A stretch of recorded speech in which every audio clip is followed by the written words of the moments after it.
विकास काका हरताळकर उपस्थित आहेत चोपड्याचे. या भागामध्ये खानदेशात आरोग्य या विषयावर सामाजिक जबाबदारीचं भान ठेवून काम करणारं एक अतिशय ग्रेट व्यक्तिमत्व म्हणून विकास काका आम्हाला प्रेरणा देतात.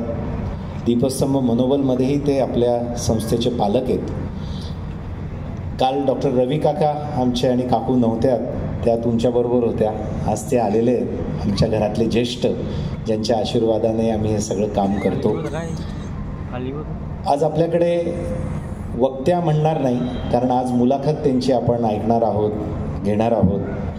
मृणालताई कुलकर्णी आल्या आहेत. कौस्तुभने परिचय करून दिला, त्यामुळे तो परिचय मी करून देत नाही. पण मला त्याच्यातला एक भाग खूप आवडला, ज्याच्याबद्दल मी बोलणार आहे. त्या एक अतिशय चांगल्या व्यक्ती आहेत, चांगला माणूस आहे. असेच आम्ही भेटलो एका ठिकाणी, एका कार्यक्रमात दोघं सोबत होतो आणि मला प्रभाव त्यांचा माझ्यावर पडला. मी त्यांचा फॅन झालो. मी त्यांच्या सिरियल्स आणि त्यांच्या भूमिका पाहिलेल्या नव्हत्या फार. मी त्यांचं पुस्तक वाचलेलं होतं मेकअप उतरवल्यानंतर. आणि मग त्या दिवशी त्यांनी जे भाषण केलं, ते एक अभिनेत्री किती विचारांचं प्रगल्भता असू शकते, समाजाचा आणि सगळ्या लोकांचा किती विचार असतो, हे मला फार भावलं. आणि त्या दिवसापासून आमची चांगली ओळख झाली. आज ते आवर्जून एरंडोलला आल्या आहेत. माझ्यासाठी मृणालताई हा फार भावनिक विषय आहे. एरंडोल म्हणजे माझे वडील, बाबा, आदरणीय राठी दादा यांची जर आठवण काढली मला तर भरून येतं. पण आज मी माझ्या शाळेच्या स्टेजवर उभा आहे, जिथे माझा वर्ग मागे, तिथे मला खूप बरं वाटतं की आपल्या गावात अशा प्रकारची ॲक्टिव्हिटी होते. आणि मी सांगितल्याप्रमाणे सगळी गावातली लोकं याच्यामध्ये नियोजन करतात. काल आर डी पाटील, राजेंद्र पाटील नव्हते आमचे, त्यांना बरं नव्हतं म्हणून ते तिथून याचं सगळं नियोजन करतात. आणि इथली 8-10 मंडळी आहे की जीव तोडून काम करतात. पण मला ज्याचा इतका आनंद मिळतो की आपल्या शाळेमध्ये, आपल्या गावामध्ये इतका सुंदर कार्यक्रम होतो. व्याख्यानांच्या परंपरा संपल्या आहेत बऱ्यापैकी, गावांमध्ये होत नाही. चोपड्याला काका चालवतात अशी एक व्याख्यान मला त्यांच्या वडिलांच्या स्मृतीत. किती कनेक्ट असावा. त्यांचे वडीलही 7 डिसेंबरला गेले, माझे वडील 7 डिसेंबरला गेले. तर मला फार आनंद वाटतो. विशेषतः सगळी ज्येष्ठ मंडळी मला भेटते, माझ्या काकू, मावश्या, काका, माझे शिक्षक येतात सगळे, ज्यांनी मला शिकवलं आहे. आणि सगळ्यात महत्त्वाचं नवीन पिढी येते, जी या सगळ्यांमधून एक नवीन विचार घेऊन जाते. याचा फार आनंद असतो. आदरणीय शिरीषजी बर्वे आणि वहिनी आलेत, मी त्यांचं स्वागत करतो आवर्जून. या कार्यक्रमासाठी जळगावहून आलेत, आपण त्यांचं टाळ्या वाजवून स्वागत करू तिथे. शिरीषजींना आज आपण मंचावर रुचिरजींना आपण आज मंचावर बोलवलं होतं. त्यांचा परिचय देतो. अतिशय प्रतिथयश असे ॲडव्होकेट आहेत पुण्याला, आणि इतरही कोर्टांमध्ये त्यांची प्रॅक्टिस आहे. आणि खूप छान आमची भेट झाल्यापासून मला खूप आवडलेलं व्यक्तिमत्व आहे ते. आज त्यांना स्टेजवर का बोलवलं, त्यांचं व्याख्यान नाही आज, तरी का बोलवलं? तर पहिला मुद्दा, आमच्या गावात असंच असतं, पुण्याला वगैरे असं नसतं. कुणाचं व्याख्यान आहे त्यांनीच यावं वगैरे आपल्याकडे नसतं. दुसरं, भेटल्यापासूनच ती मला माझ्या मोठ्या बहिणीसारखी वाटली आहे. आणि आमच्याकडे जावई जेव्हा गावात येतो तेव्हा त्याचा सर्वोच्च सन्मान असतो. त्यामुळे तुम्हाला मंचावर बोलवलं होतं. आज तुम्ही आले, तुमचंही मनापासून स्वागत. फार आनंद वाटला. तुम्ही अगदी वेळ काढून आलात दोघं. मी अधिक वेळ घेत नाही. आपण मृणालताईंना बोलवणार आहोत आणि मी फक्त आपल्याशी जोडण्याचं काम करणारे मी मुलाखत घेणार आहे त्यांची. एका व्हिडिओने आपण सुरुवात करूयात. तुम्ही सगळे त्यांना भेटलात चित्रपटांमध्ये, वेगवेगळ्या सिरियल्समध्ये. अजून एक मला परिचय छान वाटतो त्यांचा. खूप चांगल्या भूमिका केल्या आहेत की ज्याच्याने चांगुलपणा, ज्याच्याने पॉझिटिव्हिटी पसरेल, अशा त्यांच्या भूमिका आहेत. एका व्हिडिओने आपण सुरुवात करूयात आणि मग मी त्यांना आपल्या सगळ्यांच्या टाळ्यांनी बोलवीन. अगोदर एक व्हिडिओ. जोरदार टाळ्यांनी स्वागत करूया आदरणीय मृणाल कुलकर्णी यांचं.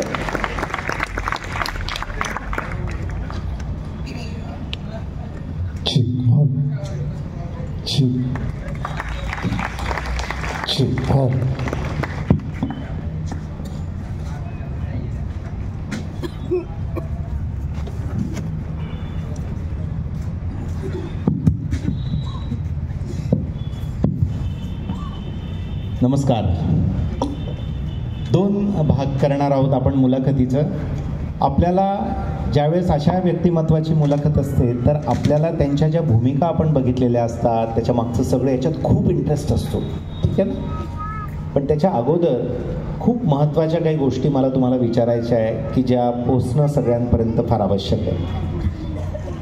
एखादी व्यक्ती जेव्हा घडते, आपण जेव्हा समोर बघतो त्या व्यक्तीला, त्या पाठीमागे खूप साऱ्या गोष्टी असतात, खूप व्यक्ती असतात, खूप मोठा काळ असतो आणि त्याचा प्रभाव त्या व्यक्तीवर असतो आणि त्यातून त्या व्यक्तीचं व्यक्तिमत्व घडतं. म्हणून पहिला प्रश्न माझा असणार आहे की आम्हाला गोनी दांडेकरांबद्दल ऐकायचं आहे, कारण मला माहिती आहे इथे 5-7-8 लोक फक्त असतील अशी की ज्यांना त्यांच्याबद्दल माहिती असेल व्यवस्थित सगळी. खूप महान व्यक्तिमत्व होतं, पण नवीन पिढीला त्यांच्याबद्दल खूपसं माहिती नाही. मी म्हणून म्हटलं की जेव्हा एक व्यक्ती काम करते तर तो एक वारसा असतो आलेला विचारांचा, कर्तृत्वाचा. तर आम्हाला सगळ्यांना सुरुवातीला तुम्ही गोनी दांडेकरांबद्दल सांगावं अशी विनंती. नमस्कार. आज सर्वप्रथम मी प्रश्नाचं उत्तरही देण्याच्या आधी अतिशय मनापासून आनंद व्यक्त करते की मला एरंडोलमध्ये येता आलं. या जवळजवळ 110 वर्षाची परंपरा असलेल्या शाळेमध्ये, एरंडोल शिक्षण प्रसारक मंडळाच्या शाळेमध्ये, त्याच्या प्रांगणामध्ये आपली सगळ्यांची भेट झाली. आणि आज मी एक दिवस अतिशय माझ्या आयुष्यातला खूप महत्त्वाचा दिवस म्हणता येईल असा दिवस मी यजुवेंद्र बरोबर दीपस्तंभ मनोबलमध्ये घालवलेला आहे आणि माझ्यासाठी तो अत्यंत बहुमोल असा ठेवा आहे. असा विद्यार्थी, असा माणूस, असा मुलगा एरंडोलनी घडवलेला आहे याचा मला खूप आनंद होतो. माझी खात्री आहे तुम्ही सगळेजण मनोबलमध्ये जाऊन आला आला नसाल तर ताबडतोब जा, उद्याच जा आणि आपला हा मुलगा काय करतो आहे हे समजावून घ्या आणि जास्तीत जास्त लोकांपर्यंत त्याचं काम पोहोचवा. असं फार कमी ठिकाणी घडतं की एखादा माणूस वयाच्या 25शीत स्वतःला झोकून देतो आणि असं काहीतरी वेगळंच काम करायचं ठरवतो आणि त्याला इतक्या वेगवेगळ्या लोकांची साथ मिळते आणि ती साथ वाढतच जाते आणि त्यातून मनोबलसारखा एक उत्कृष्ट प्रकल्प तयार होतो आणि त्याचे अनेक मनोबल 1, मनोबल 2, मनोबल 3, 4 असे अनेक प्रकल्प होणार आहे त्याची मला अगदी खात्री आहे. आपण सगळ्यांच्या वतीने यजुर्वेंद्रला, तुमच्याच लेखाला जोरदार टाळ्या वाजवून कौतुक करू त्याचं.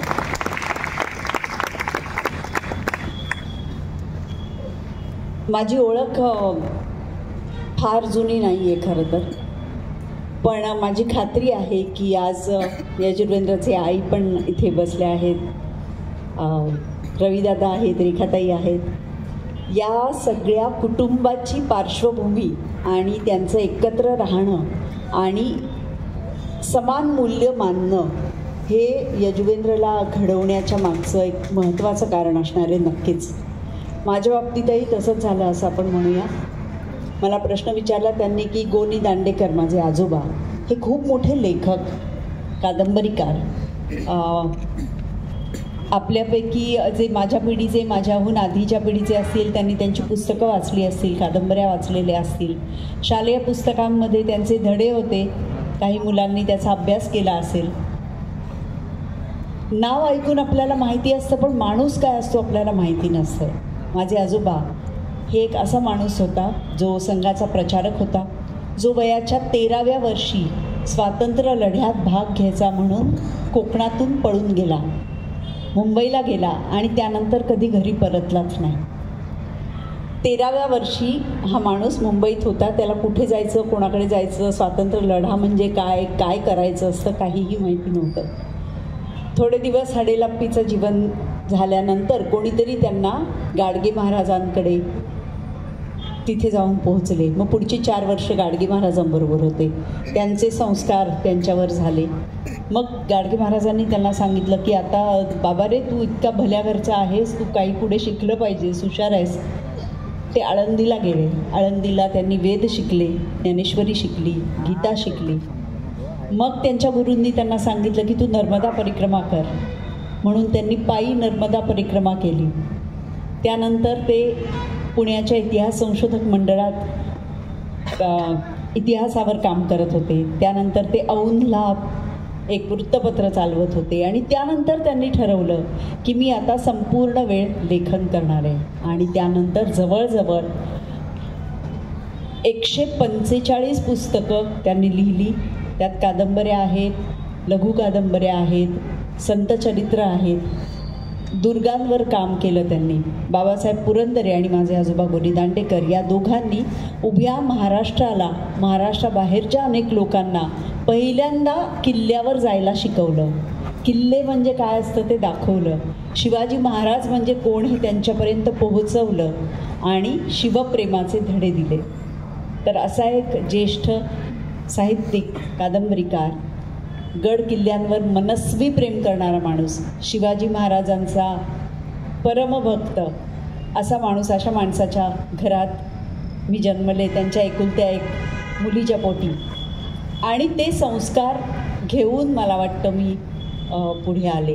त्यामुळे इतिहासाची आवड, साहित्याची आवड ही सुरुवातीपासून माझ्या अंगी बांधली. आणि जेव्हा तुम्ही अशा घरात जन्म घेता तेव्हा मला वाटतं हे गतजन्मीचं भाग्य असतं. कारण त्याशिवाय तुम्हाला इतक्या चांगल्या कुटुंबामध्ये जन्म मिळणं शक्य नसतं. पुढे माझे वडील SP कॉलेजचे प्रिन्सिपल होते. त्यांनी इतिहास आणि सामाजिक शास्त्र त्यांचा अभ्यास होता आणि ते त्यांचे विषय होते. आई साहित्यिक होती, ती मराठी साहित्य शिकवायची.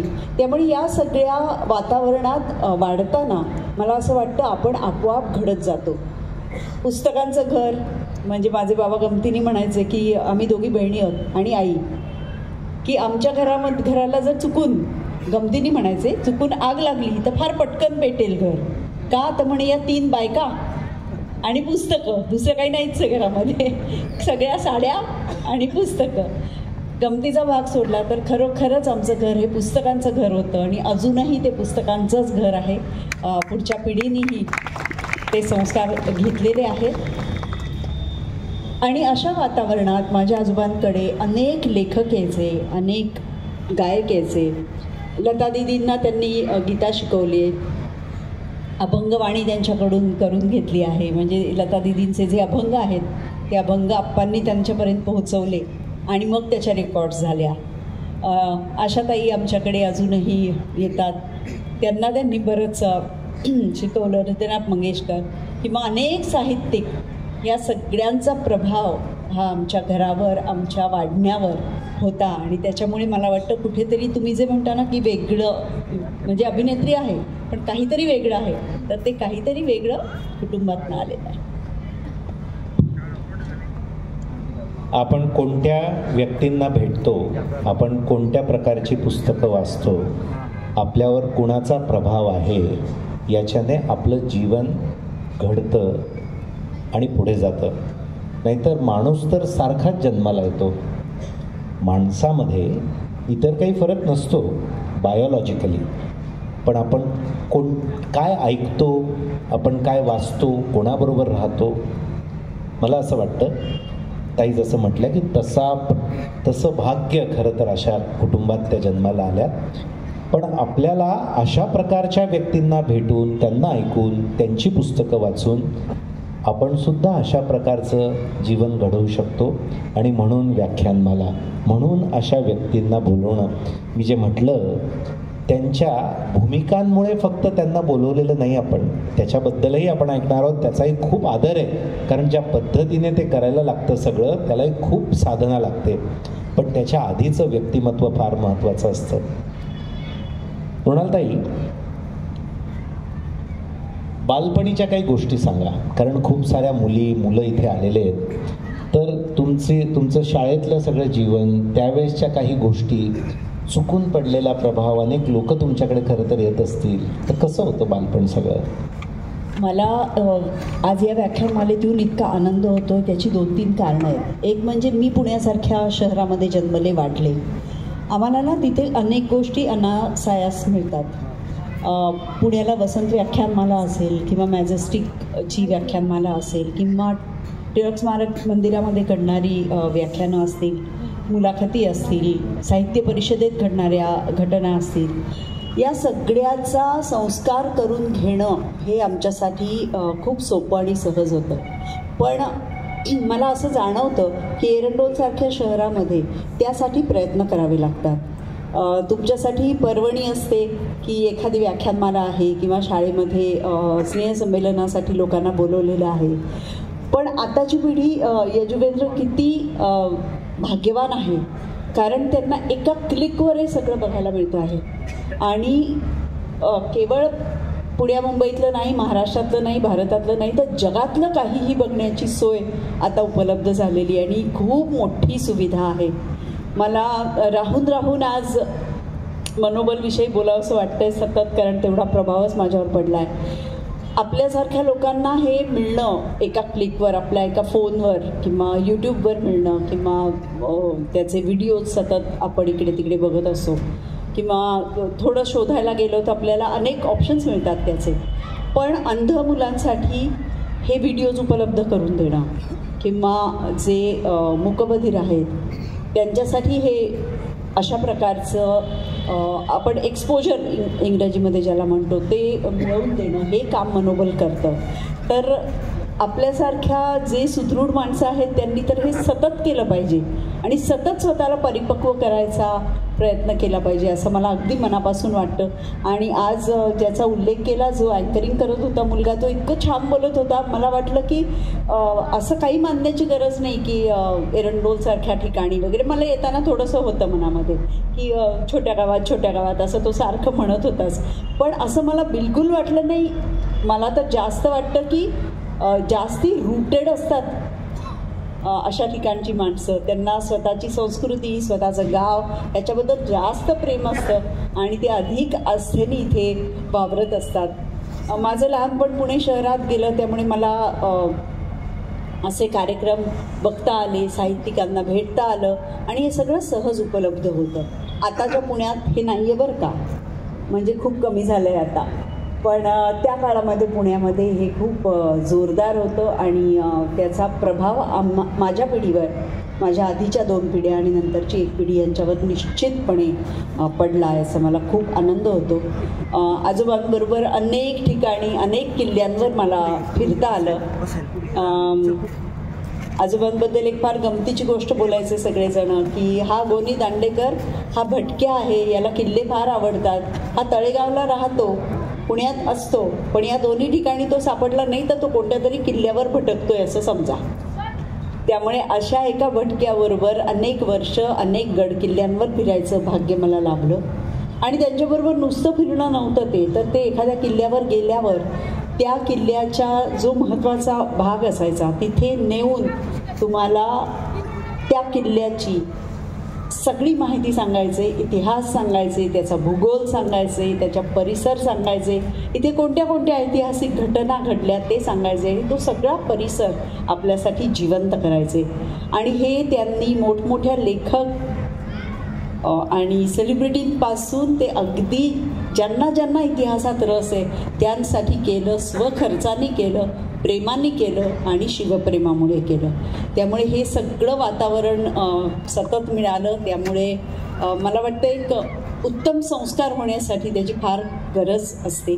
आणि आजोबांच्या छत्रछायेत वाढले माझे आईवडील, त्यांनीसुद्धा दोघेही प्राध्यापक होते आणि दोघांनीही असं मानलं की आमच्या केवळ मुली नाहीत तर आमच्या सहवासात येणाऱ्या प्रत्येक माणसावर आमच्यावर जे संस्कार झाले ते घडवणं हे आमचं काम आहे. त्यामुळे अशा कुटुंबामध्ये मी वाढले आणि माझं बालपण असं गेलं. आपण काय वाचतो, आपण कोणत्या लोकांना भेटतो, यासोबत अजून एक मुद्दा मिळाला. आपण कुठे प्रवास करतो. मजा केलीच पाहिजे, काही त्याच्यात वादच नाही, पण सलग सतत मजाच करायची. वेळ मिळाला की फक्त मजाच करायची, बाकी काही करायचं नाही. मात्र ताई सांगत होत्या, प्रवास म्हणजे फिरायला जायचं तर कुठे, तर गड किल्ल्यावर जायचं. शिवाजी महाराज की जय असं आपण 1000 वेळा तरी म्हटलं असेल सगळ्यांनी मिळून आजपर्यंत. आपण किती किल्ल्यांवर जाऊन आलो, किती जणांनी आपल्या परिवारासह किल्ल्यांवर गेलेत, तर उत्तरं फार कमी येतात. आपण कुठे प्रवास करतो आणि त्याच्यातून जडणघडण होते छोट्या छोट्या गोष्टींमधून. ताई, कॉलेजचं तुमचं जीवन हे कुठे पुण्यातच होतं, काय शिक्षण झालं आहे, आणि कॉलेजमध्ये गेलं की सगळे विचारतात काय मग पुढे काय करणार, तुम्हाला हे प्रश्न विचारले असतील. आणि खरं तर तुम्ही ज्या क्षेत्रात आहात त्या क्षेत्रात प्रत्यक्ष आई किंवा बाबा असे नव्हते, मी असं म्हणेन. मग हे कॉलेज लाईफ कसं होतं आणि नेमकं तुम्ही या क्षेत्राकडे कसं वळलात त्याबद्दल आम्हाला ऐकायला आवडेल. ती एक गंमतच झाली. आपण सर्वसाधारण शाळेतले विद्यार्थिनी हे सगळ्या कॉम्पिटिशन्समध्ये भाग घेत असतो. तसंच मी पण होते. वक्तृत्वामध्ये भाग घ्यायचा, त्यानंतर कथाकथनात भाग घ्यायचा, नाटकाच्या स्पर्धेत भाग घ्यायचा, नृत्यांच्या स्पर्धेत भाग घ्यायचा. आणि असं करत असताना एक दिवस मला श्रीकांत मोघे हे मोठे नट फिल्माचे, त्यांचा फोन आला आणि म्हणाले की तुला भेटायला बोलवलं आहे. तर का बोलवलं होतं तर त्यांनी माझं एक नाटक पाहिलं होतं, कॉम्पिटिशनला बक्षीस द्यायला ते आले होते. आणि आपल्या वीणा विजय त्यांची मुलगी आहे आणि तिचं काम बघितलं तर भेटायला गेलो. तर तिथे गजानन जागीरदार मला भेटले. हे खूप मोठे दिग्दर्शक, प्रभातच्या फिल्म्स ज्यांनी पाहिल्या असतील त्यांना गजानन जागीरदार हे नाव माहिती असेल. त्यांचे चित्रपट, अभिनेते, दिग्दर्शक, लेखक माझ्या आजोबांपेक्षा मोठ्या वयाचे होते. तर मी त्यांना भेटायला गेले आणि आम्ही गप्पा मारत होतो. मला काहीच माहीत नव्हतं कशासाठी बोलवलं आहे. आणि त्यांनी मला विचारलं की स्वामी कादंबरी वाचली आहेस का. तर आता माझ्यासारख्या घरात स्वामी कादंबरी वाचलेली नसणं म्हणजे हे पापच होतं. तर मी म्हटलं हो अर्थात वाचली. तर म्हणे की मग तू एक काम कर, तू मला उद्या भेटायला ये. तर मला काही कळलंच नाही असं का म्हणतायत. तर म्हणे मला तुला स्वामी कादंबरीबद्दल काय वाटतं ते लिहून आण. म्हटलं बरं. दुसऱ्या दिवशी मी आणि आई आम्ही दोघंजणं भेटायला गेलो त्यांना. त्यांनी तो माझा निबंध वाचला. मी 10वीत होते तेव्हा. मग लिहून आण काहीतरी म्हटल्यावर निबंधच ना, शाळेतल्या मुलीला काय येणार. तर त्यांनी खिशात हात घातला. तो निबंध वाचल्यावर 100 रुपयाची नोट काढली आणि माझ्या हातात दिली आणि मला म्हणाले की तू माझी रमा. मला काय कळलंच नाही की तू माझी रमा म्हणजे काय. मला वाटतं ना काही गोष्टी हे आपल्या विधिलिखित असतं किंवा नियती आपल्यासाठी निवडते. तर माझ्यासाठी ती फार मोठी गोष्ट होती. आणि मग पुढच्या काही दिवसात आम्हाला कळलं की स्वामी कादंबरीवर मालिका होते आणि त्या मालिकेमध्ये रमेची भूमिका करण्यासाठी त्यांनी मला असं एकदम पसंतच करून टाकलं. तो माझ्यावर एक खूप मोठा संस्कार होता. आणि मला असं वाटतं की त्या चित्रीकरणामध्ये मी माझ्या आयुष्याचे फार मोठे धडे शिकले. फक्त 26 भागांची मालिका होती ती. म्हणजे आता आपण वर्षानुवर्ष चाललेल्या मालिका बघतो, पण ती मालिका फक्त 26 भागांची होती. एका अतिशय प्रसिद्ध अशा रणजित देसाई यांच्या स्वामी कादंबरीवर आधारित होती आणि लोकांच्या मनामध्ये ती अजूनही आहे. याचं कारण म्हणजे रणजित देसाई आणि गजानन जागीरदारांचं दिग्दर्शन. माझ्या मात्र आयुष्याचा संपूर्ण एक वळणच बदलून गेलं त्यांनी. ध्यानीमनीसुद्धा नसताना, इतकी लहान होते मी. तर वय वर्ष 16 आणि शूटिंगला जायचं आहे. पण शूटिंगच्या आधी बाबासाहेब पुरंदरे, मी सांगितलं माझ्या आजोबांचे मित्र, त्यांना इतकं कौतुक माझं की त्यांनी मला एक खूप जुनी त्यांच्याकडची पैठणी आणि खरे दागिने पाठवून दिले. ते तुम्ही हेच घालायचं. ते आहो जाऊ म्हणायचं सगळ्यांना की तुम्ही हे घालायचं शूटिंगच्या वेळेला. म्हटलं बरं घालीन. बरं का. माझे आजोबा तेव्हा ज्ञानप्रबोधिनीसाठी फंड रेझिंग करायला अमेरिकेत होते. त्यामुळे बाबासाहेबांना खरं पहिली बातमी कळली, मग माझ्या आजोबांना कळली. आणि आता शूटिंग करायचं आहे. तर माझी तर सगळी तयारी झाली. म्हणजे मी कादंबरी पुन्हा वाचली आणि म्हटलं कसं काय करायचं आहे, काही माहीत नाही आपल्याला. टी व्हीवर दिसणार म्हणजे काय, त्याचं स्क्रिप्ट काय काहीच माहिती नाही. माधवरावाची भूमिका कोण करणार हे मात्र ठरत नव्हतं बरं का. तर खूप लोकांची लुक टेस्ट झाली. मग त्यातल्या काही लोकांचे गोटे केले गेले. गोटे करून लुक टेस्ट झाली. पण ते काही ठरतच नव्हतं कोण काम करणार. मग काही लोक शॉर्टलिस्ट झाले. आमचं फोटोशूट झालं आणि आता शूटिंगचे दिवस जवळ यायला लागले आणि अचानक मला कळलं की आता माधवराव रवींद्र मंकणी करणार आहेत. रवींद्र मंकणी. तर मी खूप घाबरले, कारण रवींद्र मंकणी तेव्हाचे खूप गाजलेले कलाकार होते.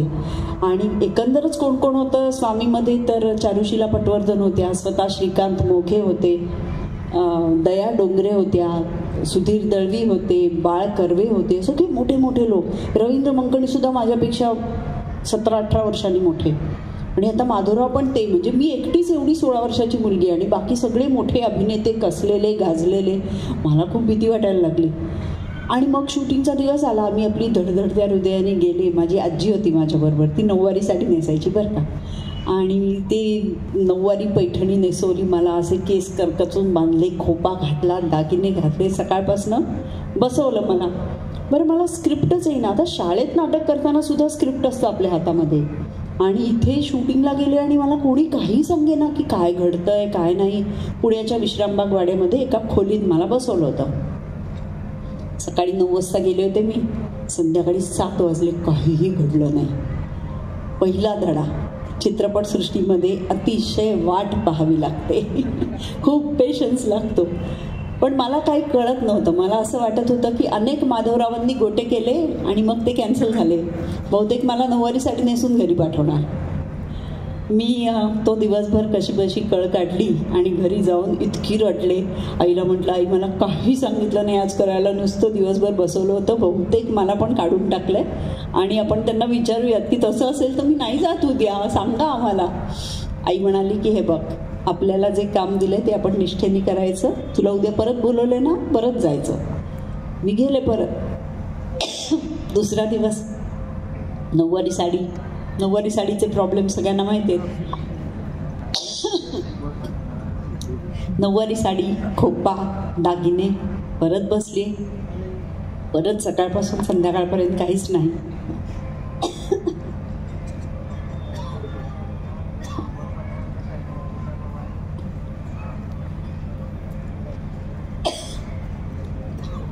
परत संध्याकाळी रडवेले, डोळ्यात पाणी, अजून बोलवलं नाही. आणि मग साधारण आता घरी जाऊ का असं विचारावं, अशा वेळेला मला बोलावणार. आणि विश्रामबाग वाड्यामध्ये एक मोठा महालासारखा सेट होता आणि तिथे कॅमेरा होता, लाईट्स होते आणि एक अशी छोटीशी सेटी होती आणि त्या सेटीच्या पुढे असा पांढरा पडदा होता, झिरझिरीत पडदा होता. मला पप्पांनी सांगितलं, जा आता त्याच्या मागे जाऊन बस. मी त्याच्या मागे जाऊन बसले. बरं, कॅमेराच्या आणि माझ्यामध्ये पडदा. परत मला कळेना की हा काय प्रकार आहे. मग हळूच माझ्या शेजारी दयाताई डोंगरे या ते माझ्या खूप गाजलेल्या अभिनेत्री आणि एका बाजूला चारुशीला पटवर्धन होत्या आनंदीबाई आणि दयाताई होत्या गोपिकाबाई. अशा दोघी शेजारी येऊन बसल्या. मला कळेना की हे काय चाललं आहे नेमकं. मग माझे दिग्दर्शक, पप्पा म्हणायचो आम्ही त्यांना, ते म्हणाले की आता मी इथे एक हात धरून माणूस उभा असेल त्याच्याकडे बघायचं. कॅमेऱ्याच्या शेजारी तो माणूस उभा होता, मी त्या हाताकडे बघायला लागले. मग म्हणाले की आता तुझ्या चेहऱ्यावर असं एक्सप्रेशन पाहिजे की हे काय चाललं आहे. हे एक्सप्रेशन आपोआप आलं माझ्या चेहऱ्यावर, कारण मला खरंच कळत नव्हतं हे काय चाललं आहे. मग थोड्या वेळाने म्हटले की आता आजूबाजूला बघ. मग मी आजूबाजूला बघितलं. एकीकडे दयाताई आणि एकीकडे चारुशीलाताई, त्या माझ्याकडे बिलकुल बघत नव्हत्या. मग मी पुन्हा कावरीबावरी झाले. मग म्हणाले की आता थोडीशी हास. मी आपली हसले कशी. मग म्हणाले आता तुझ्या डोळ्यात पाणी येऊ दे. ते डोळ्यात पाणी ऑलरेडी यायला लागलं होतं, कारण काय चाललंय हे काही कळतच नव्हतं. इकडे बघ, तिकडे बघ, खाली बघ, वर बघ. मग म्हणाले की आता डावीकडे दयाताई बसली आहे, तिच्याकडे घाबरून बघ. घाबरून बघितलं. उजवीकडे बघ की काय यांचं काय म्हणणं आहे असं बघ. तिकडे बघितलं. म्हणाले बेस्ट, जा आता घरी. एकही वाक्य नाही बोलायला. हे काय चाललंय हे सांगायला कोणी नाही. इकडे बघ, तिकडे बघ, खाली बघ, हसून बघ, रडून बघ. मी परत घरी गेले. आईला म्हटलं की बास, आता आपणच सांगू त्यांना की मला नाही करायचं हे, कारण हे काय चाललंय मला काही कळलं नाही, मला कोणी काही सांगितलं नाही, मी त्यांच्यातला भाग आहे असं मला वाटत नाही. आई म्हटली बघूया, वाट बघूया. 15 दिवस झाले आणि मग पप्पांचा परत फोन आला की बघा तुमच्या लेकीनी काय करून ठेवलंय. आता असं म्हटल्यावर भीती वाटते ना, काय करून ठेवलंय, मी तर काहीच नव्हतं केलं. आई म्हटली आम्ही आलो नव्हतो, कोणी काय झालं तिथे काय. म्हटलं गं काही नाही, मी सांगितलं त्याखेरीज काहीच नाही झालं. आणि आम्ही गेलो बघायला. यजू आम्ही स्क्रीनवर आम्हाला पहिला एपिसोड दाखवला आणि त्या क्षणी मला लक्षात आलं की दिग्दर्शक म्हणजे काय असतं.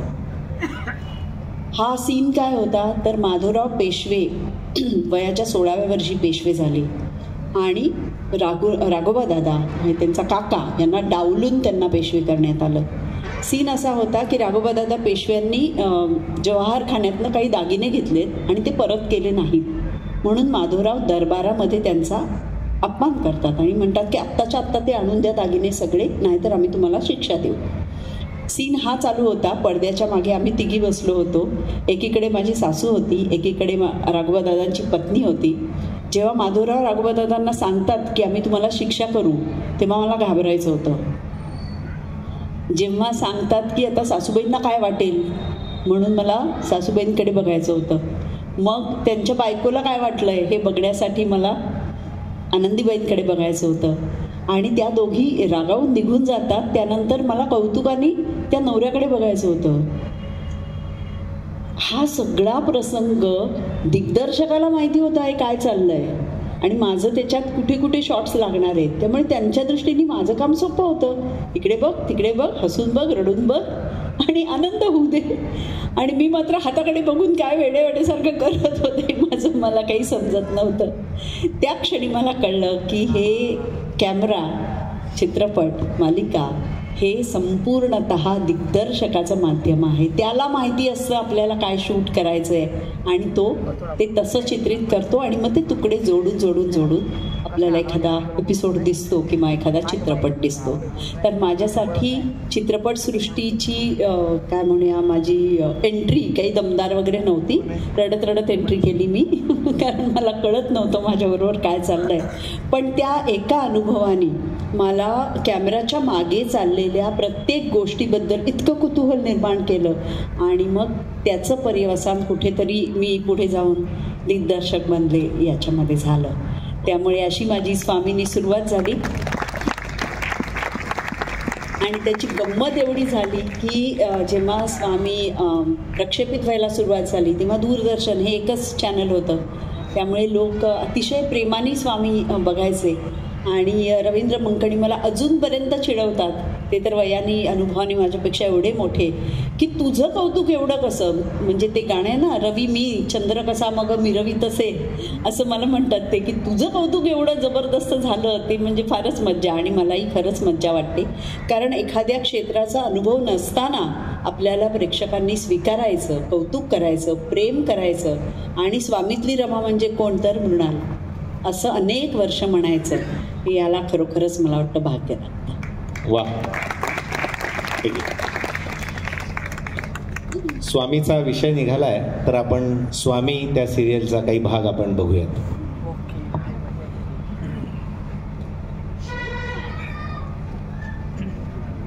मला ठेवता येणार नाही. दिनकर महादेव, आजवर चालत आलेली जवाहरखान्याची शिस्त अशीच पुढे चालू ठेवा. खुद्द पेशवे देखील या नियमांना अपवाद ठरू नयेत.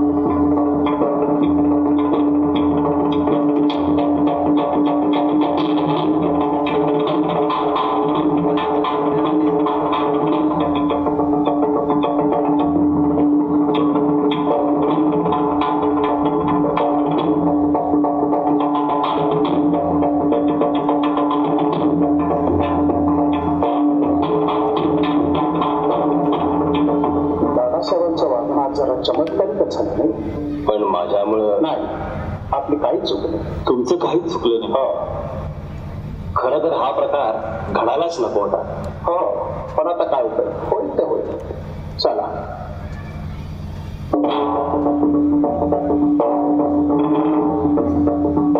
बापू, सबुरीनं घ्यावं. श्रीमंतांचं रक्त करून आपण वडिलांनीच सांभाळून गेला हवं. हे शहाणपण तुम्ही शिकवता आणि आम्हाला श्रीमंतांना दादासाहेब आणि आम्ही काय वाटेवरचं चोर वाटलो. एका 1.5 दमडीच्या दागिन्याच्या पावतीसाठी भर दरबारात आमच्याशी शोभा. पण बापू, रामराम सरकार.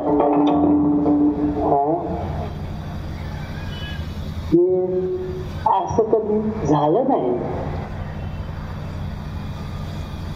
काय झालं रामजी काका? नाही, मी रामराम केला, पण थोरल्या सरकारनं माझ्याकडे बघितलं पण नाही. आजची गोष्ट निराळी आहे रामजी काका.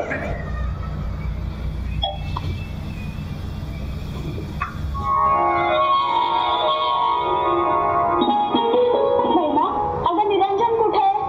हे काय जायचंय? आणलंय की.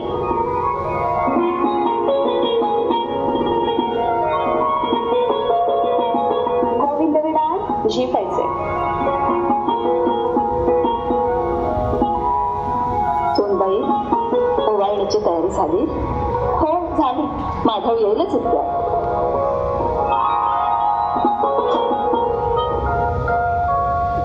औषवंत व्हा. बसा.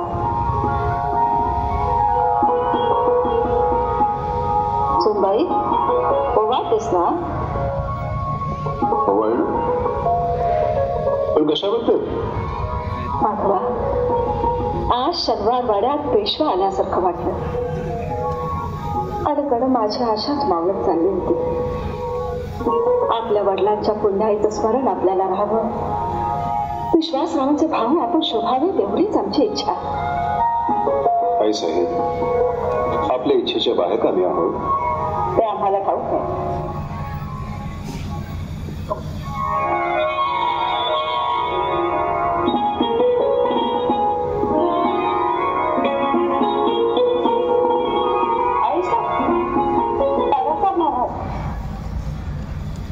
येऊ देता ना.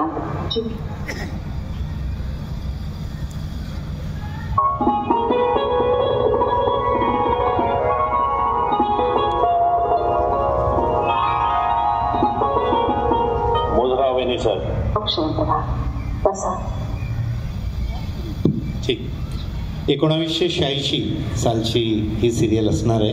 हां बरोबर, 86-87 सालची. हे आत्ता बघितल्यावर मला आठवलं की मी बघितलं आहे. गल्लीत आमच्याकडे टी व्ही होता आणि सगळी लोक तिकडे टी व्ही बघायला यायचे. तर स्वामी, मला एक प्रश्न विचारायचा आहे. त्या अगोदर हे सांगायचं होतं की 16व्या वर्षी अशा प्रकारची संधी मिळणं हे खरंच भाग्याचं, पण मिळालेल्या संधीचं सोनं करणं हे मात्र आपल्या हातात असतं.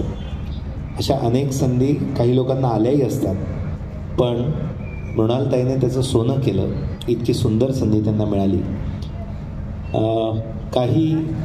काही महिन्यांपूर्वी म्हणण्यापेक्षा दीड महिन्यापूर्वीच मृणालताईंच्या आईंचं निधन झालं आणि त्यानंतर बऱ्यापैकी पहिल्यांदा त्या अशा बाहेर कार्यक्रमाला आल्या आहेत. हे पण योग असतात ताई. असं समजूया की तू माहेरी आली आहे, ठीक आहे, आणि त्यांच्या खूप आठवणी असणार आहेत, त्यांचा खूप प्रभाव तुझ्यावर असणार आहे. तर त्यांच्याबद्दल आम्हाला ऐकायला आवडेल आणि तू काय त्यांच्याकडून घेतलंस, तू काय शिकलीस, हे आम्हाला ऐकायला आवडेल. खरं तर अवघड आहे आत्ता मला तिच्या संबंधी बोलणं, पण तिच्याबद्दल भरभरून बोलावंसं वाटावं अशी आई होती किंवा अशी स्त्री होती. ती तळेगावसारख्या एका ग्रामीण भागात शिकली, मग SP कॉलेजमध्ये पुण्याला आली. लगेचच लग्न झालं तिचं कॉलेज झाल्यावर. आणि माझे बाबा आणि आई, माझे बाबा तेव्हा प्राध्यापक होते SP कॉलेजमध्ये, यांनी फार चांगलं सहजीवन घालवलं. अनेक प्रकल्प केले दोघांनी एकत्र. मग त्यात दुर्गांसंबंधीचं काही असेल किंवा प्रकाशन चालवणं असेल, प्राध्यापकी असेल, अनेक मुलांना आयुष्याला त्यांच्या दिशा देणं असेल. आणि मला वाटतं ग्रामीण भागातून दोघंही आले होते, त्यामुळे त्यांना त्या भागातल्या मुलांच्या मानसिकतेची खूप चांगली कल्पना होती. आणि त्यांना काय मिळत नाही, काय दिलं पाहिजे, कसं वळण त्यांना लावलं पाहिजे, त्यांना काय वाचावं, काय बघावं, कुठे जावं, कुणाशी कसं बोलावं, हे कसं शिकवलं पाहिजे याची फार उत्तम जाण आई आणि बाबा दोघांनाही होती. माझ्यासाठी आई आणि बाबा दोघं हे वेगळे नव्हतेच. वडील माझे आधी गेले, पण आता आई पण गेली. तर असं साहचर्य त्या दोघांचं होतं आणि त्याचा खूप मोठा परिणाम हा माझ्यावर झाला, माझ्या बहिणीवर झाला आणि रुचिरवर पण झाला. कारण तो एक गमतीचा भाग सांगायचा राहिला की स्वामी मालिका सुरू झाली आणि मी 11वीत प्रवेश घेतला आणि कॉलेजमध्ये गेल्यानंतर रुचिर माझ्या पतीचं नाव आणि त्यांचं कुटुंब आणि आमचं कुटुंब एकमेकांना खूप वर्षापासून ओळखत होतं. म्हणजे आम्ही तसं बालपणाचे मित्रमैत्रिणी असं म्हणूया. आणि कॉलेजमध्ये गेल्यावर साधारण काही महिन्यातच एक अतिशय महत्त्वाचं काम मी करून टाकलं. ते म्हणजे घरी जाऊन आईला सांगितलं की मला रुचिरशी लग्न करायचं आहे. आई मला म्हणाली की अगं काही टप्पे असतात की एखादा मुलगा मला आवडतो, एक माझं याच्यावर प्रेम आहे, असं काही नाही. मी 11वीत होते, 10वीत स्वामी झालं आणि 11वीत स्वामी निवडला. आणि यजुवेंद्र मला असं वाटतं आताचं जे पिढी आहे आताची ती लग्न आपलं पुढे शक्य तेवढं पुढे ढकलणारी पिढी आहे.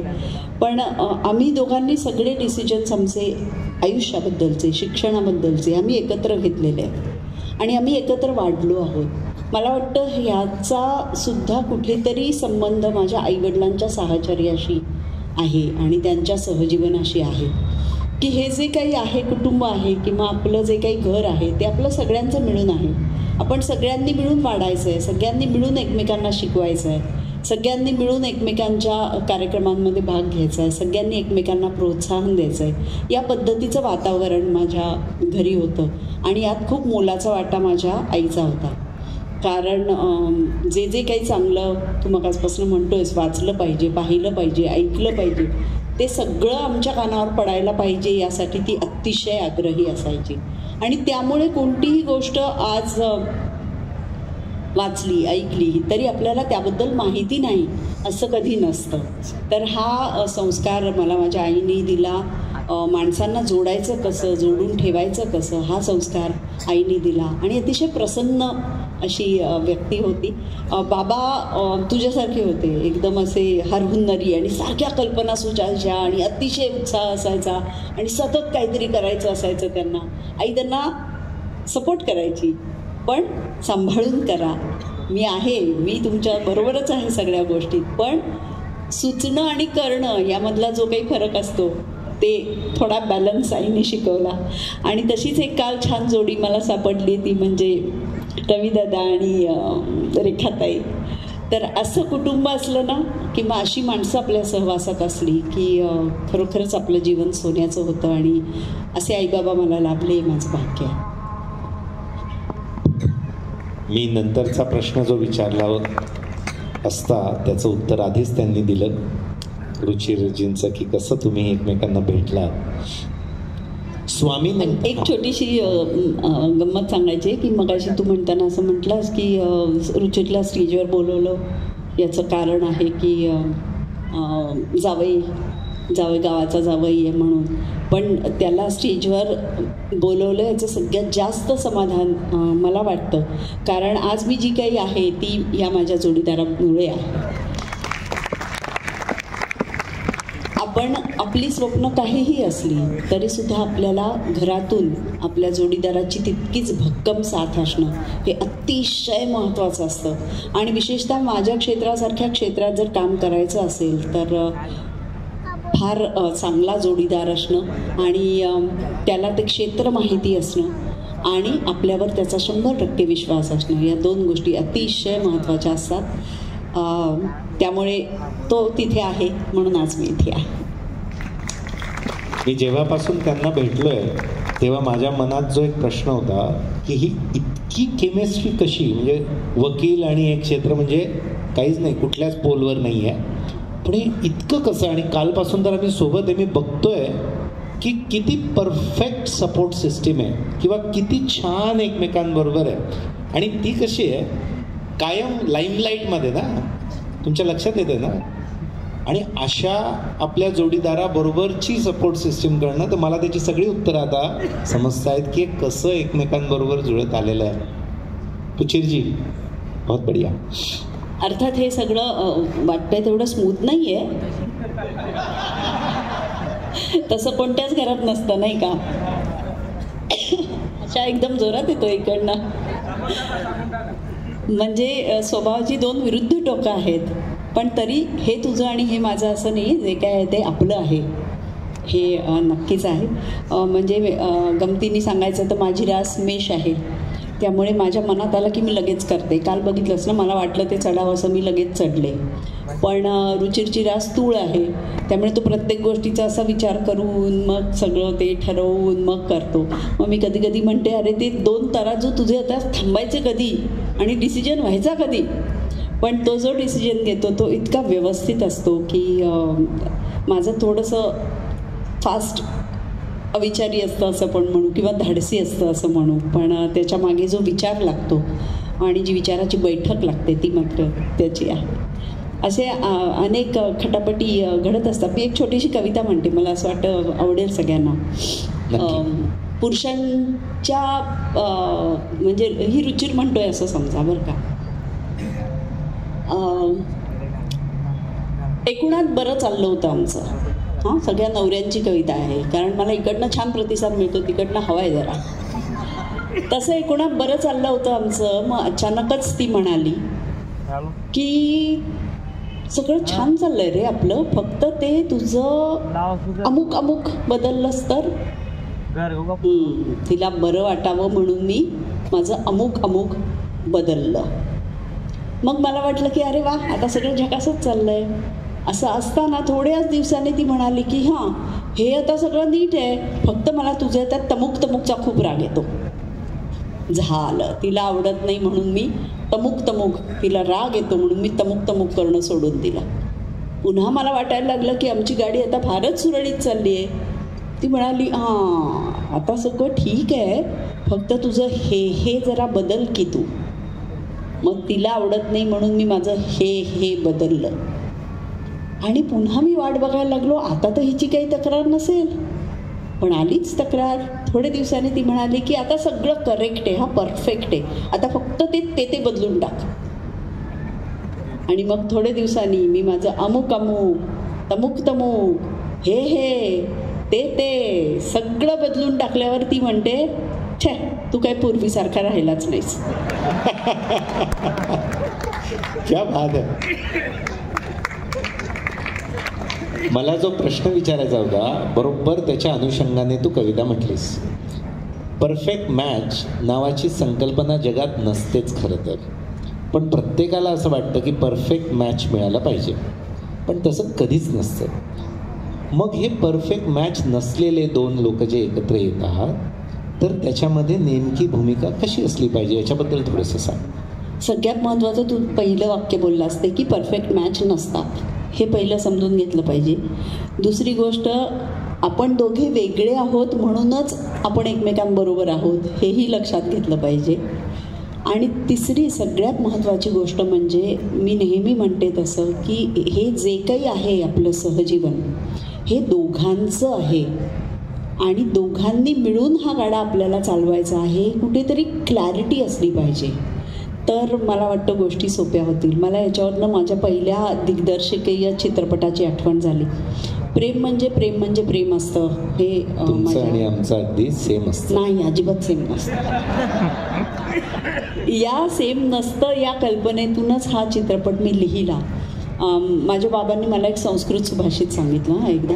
मला या दूरदर्शनवरच्या मालिका बघून असं वाटायचं की काय वाटत असेल मुलांना. घरात जी लहान मुलं असतात, म्हणजे आपण बघतो पण आपल्याबरोबर ती पण बघतात ना मुलं, त्यांना काय वाटत असेल की नाती म्हणजे काय असतं, सासू सासरे म्हणजे हे चांगले असतात का सासू नेहमी वाईटच असते. म्हणजे आता माझी सून मालिकांमध्ये काम करते, तुम्हाला माहिती आहे, बघता का शिकवीन चांगलाच धडा.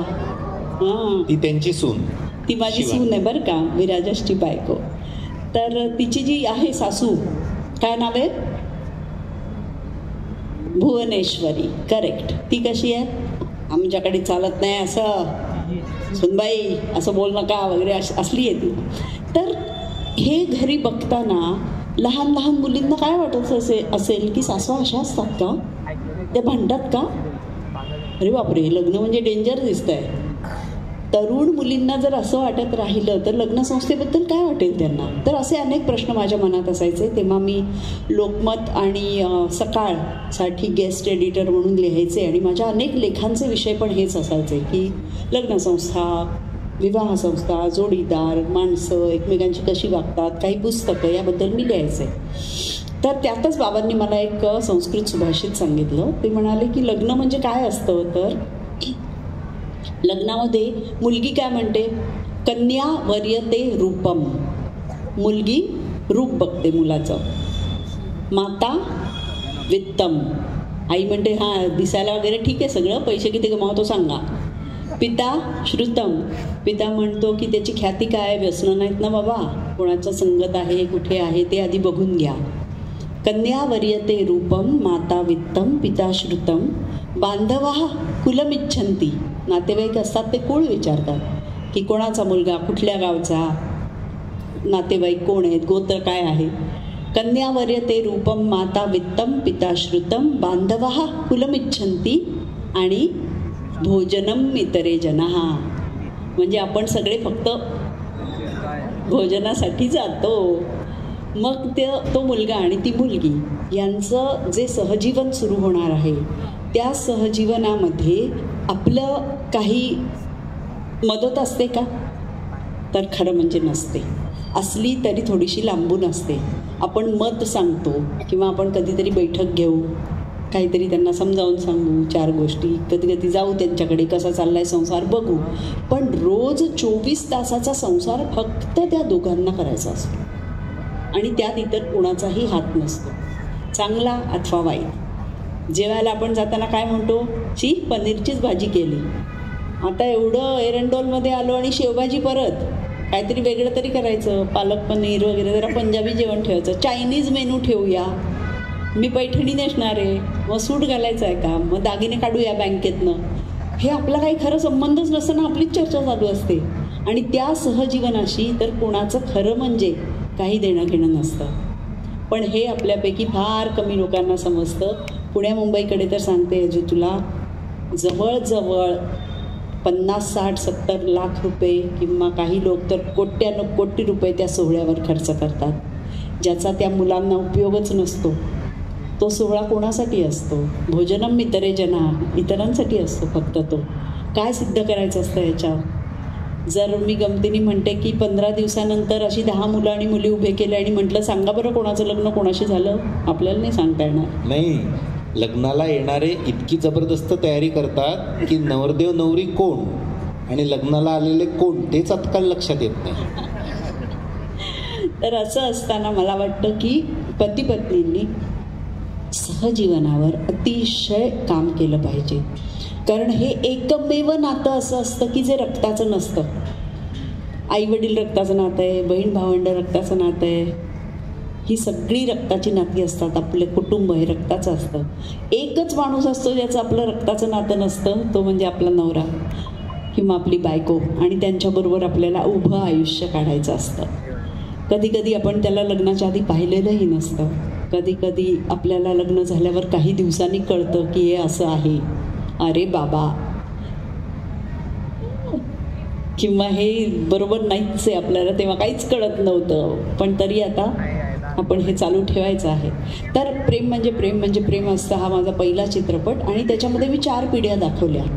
एक पिढी अशी आहे की जी म्हणते अजूनही की काही नाही, करायचं असतं लग्न आणि निभवायचं असतं पुढे, त्याच्यात काय, कोणीतरी कोणाशी तरी करायलाच लागतं लग्न.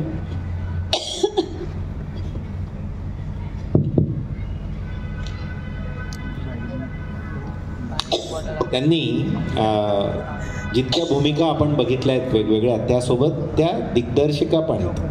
अतिशय उत्तम दिग्दर्शन त्या करतात आणि त्याची सुरुवात त्यांनी केली.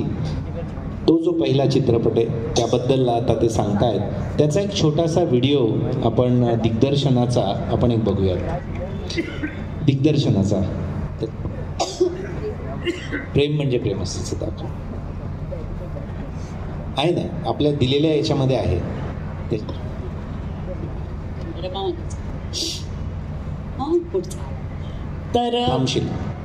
तर थांब, हा जरा पुढचा आहे. तर ती पिढी म्हणते की लग्न करायचं आणि मग निभवायचं. स्मिताताईंनी तो रोल केला होता माझ्या आईचा. आणि ती म्हणते की आमच्या काळी बरं होतं की ग्रॅज्युएट झालं की आपलं फोटो स्टुडिओत जायचं, ते हातात धरायचं असं सर्टिफिकेट आणि फोटो काढायचा आणि मग तो फोटो सगळीकडे जायचा.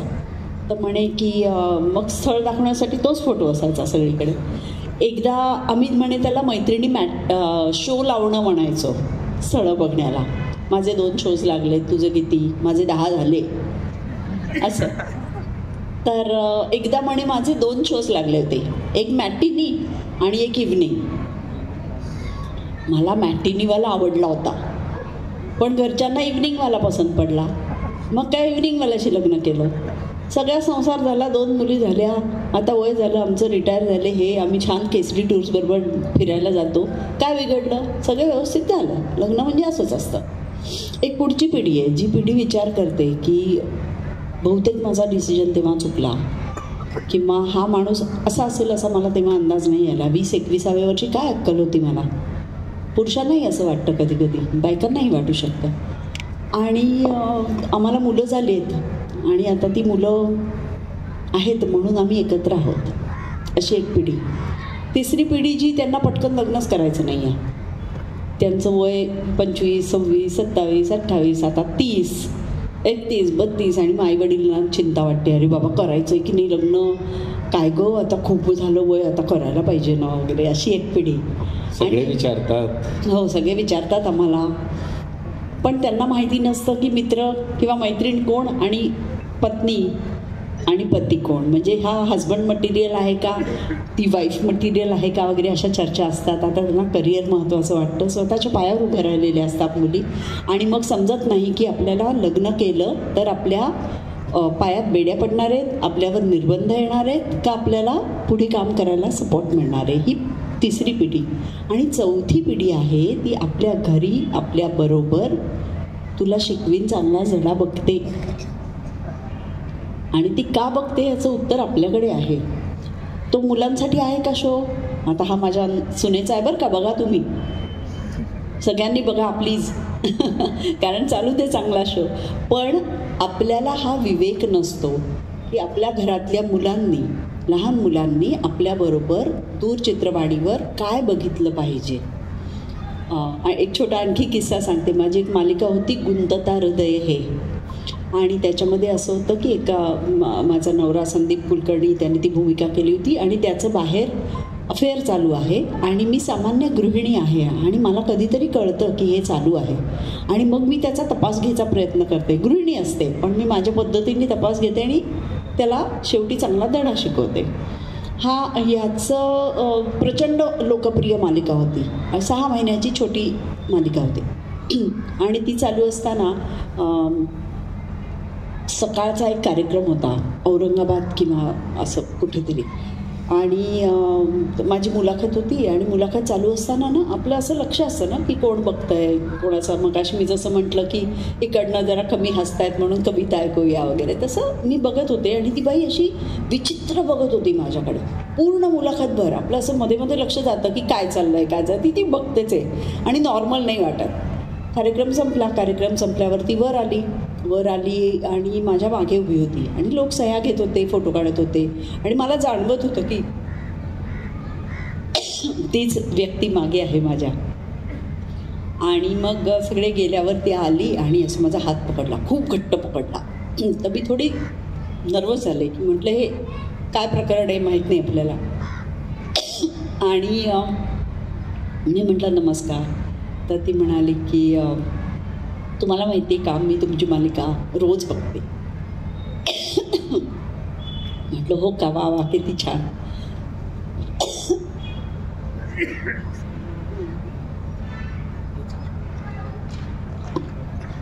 तर आता जसं मी आल्यावर मला खूप मुली म्हणत होत्या आम्ही सोनपरी बघायचो तुमची, तसंच त्यांनी सांगितलं की मी गुंतता हृदय हे बघते आणि मला खूप आवडते. म्हटलं हो थँक्यू. हात काही सोडायला तयार नाही बाई, घट्ट धरून ठेवलेला. तर म्हटलं आता मला जायचं आहे. नाही पण मला तुमच्याशी बोलायचं आहे. म्हटलं काय बोलायचं आहे सांगा. तर म्हणे मला विचारा ना तुम्ही बघता का, म्हणजे अशी का बघता. तर मी म्हटलं का बघता. तर नाही मी दुपारची बघते. म्हटलं म्हणजे? नाही, त्याचा रिपीट असतो ना 1:30 वाजता, मी तेव्हा बघते. म्हटलं बरं, मग विचारा ना रात्री का नाही बघत? रात्री का नाही बघत? नाही, मी रात्री पण बघते. मग मला का विचारायला सांगताय? मी रात्री बघते तेव्हा माझे मिस्टर माझ्या शेजारी असतात आणि ते फार आवडीने बघतात.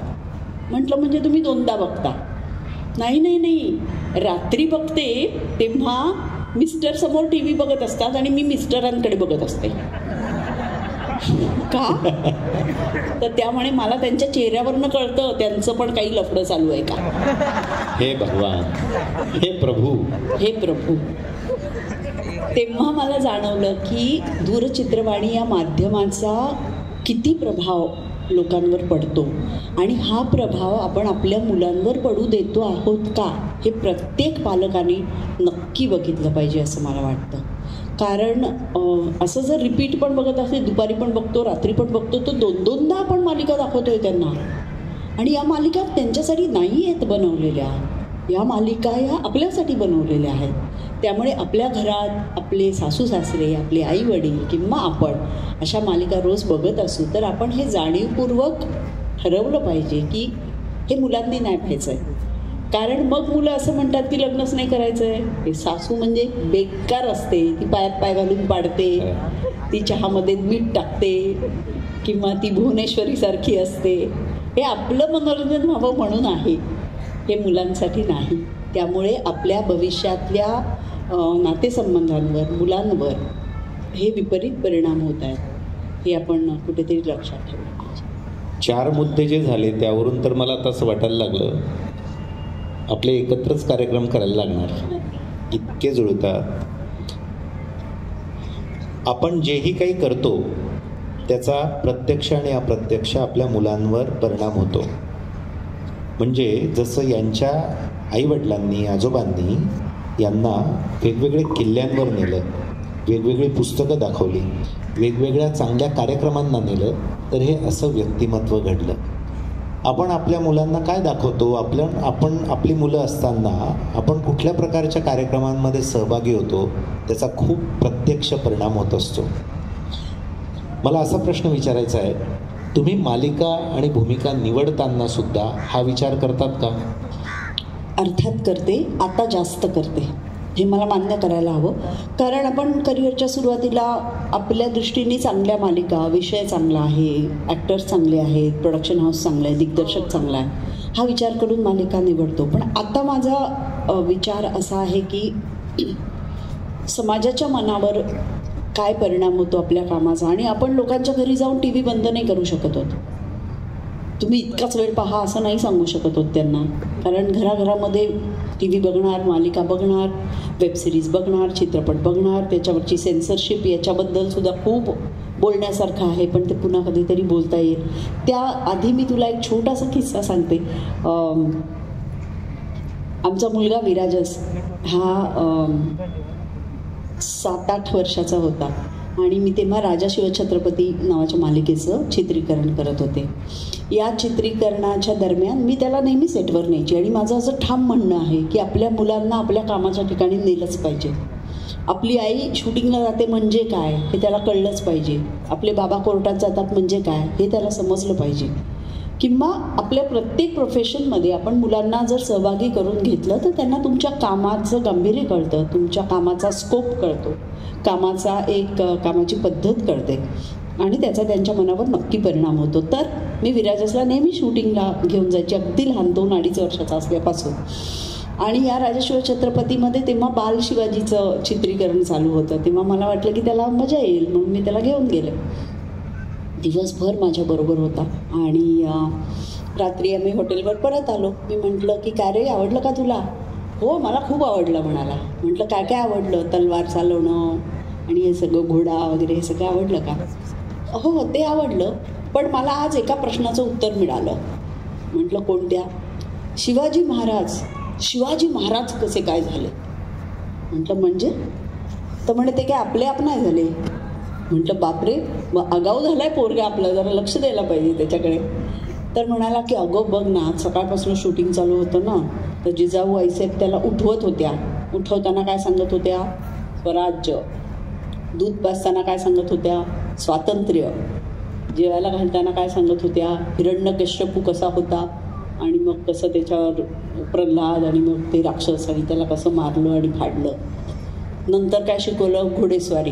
नंतर काय शिकवलं, शस्त्र चालवणं. झोपवताना काय सांगितलं, परत तसंच की आपल्या लोकांना स्वतंत्र करायचं आहे, त्यांना आपल्याला स्वराज्य द्यायचं आहे.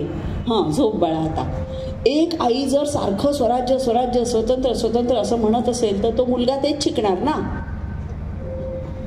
मी म्हटलं ही केवढी मोठी गोष्ट माझ्या मुलांनी मला शिकवली की मी जे बोलते, एक आई घरात जे बोलते, वडील घरात जे बोलतात आणि जे मूल सातत्याने ऐकतं तेच मूल पुढे जाऊन करतं. आणि आपल्या जिजाऊ आईसाहेबांनी केलेले संस्कार तसे होते म्हणून शिवाजीराजा घडला.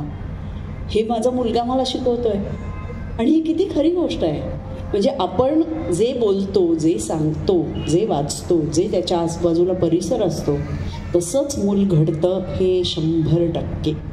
त्यामुळे ही जबाबदारी केवळ आणि केवळ पालकांची आहे, आपली आहे की आपण काय वाचतो, आपण मुलांना काय दाखवतो, आपण खरोखरच एका तरी किल्ल्यावर मुलांना नेतो का, आपण मुलांना किती वेळ देतो, आपण त्यांना बेस्ट शाळेत टाकलं म्हणजे काम झालं असं अजिबात नाही आहे. शाळेत मुलं 7-8 तास असतात आणि उरलेले सगळे तास हे आपल्याबरोबर असतात. आपण मुलांना जन्म देतो आणि मग सगळी जबाबदारी उत्तम शाळेत घातलं आहे ते शिक्षक बघतील, 50 मुलांना एका वेळेला शिकवतील.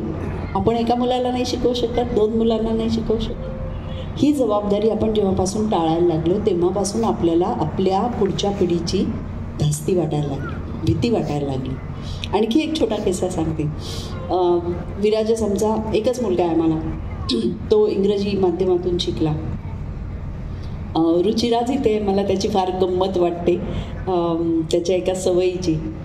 आमच्या घरी 4-5 वर्तमानपत्र येतात, त्यात इंग्रजी पण येतात. आणि विराज जेव्हा लहान होता तेव्हा टाइम्स ऑफ इंडियाबरोबर पुणे टाइम्स किंवा मुंबई टाइम्स अशी एक रंगीत आणि मुलांनी अजिबात बघू नये अशी पुरवणी छापली जायची, पेज 3. आणि त्याच्यामध्ये काय असतं तर नटनट्या, म्हणजे नटनट्या, हां, ते मराठी अभिनेते अभिनेत्री नाही, नटनट्या, गरीब नटनट्या, हां, ज्यांच्याकडे कपडे नसतात. तर अशा लोकांची चित्रं असतात, ते काय पार्ट्या करतात आणि काय फॅशन करतात, फक्त एवढंच त्याच्यामध्ये असतं. तर रुचिर इतका अपसेट व्हायचा आणि म्हणायचा माझ्या मुलांनी हे पाहिलं नाही पाहिजे.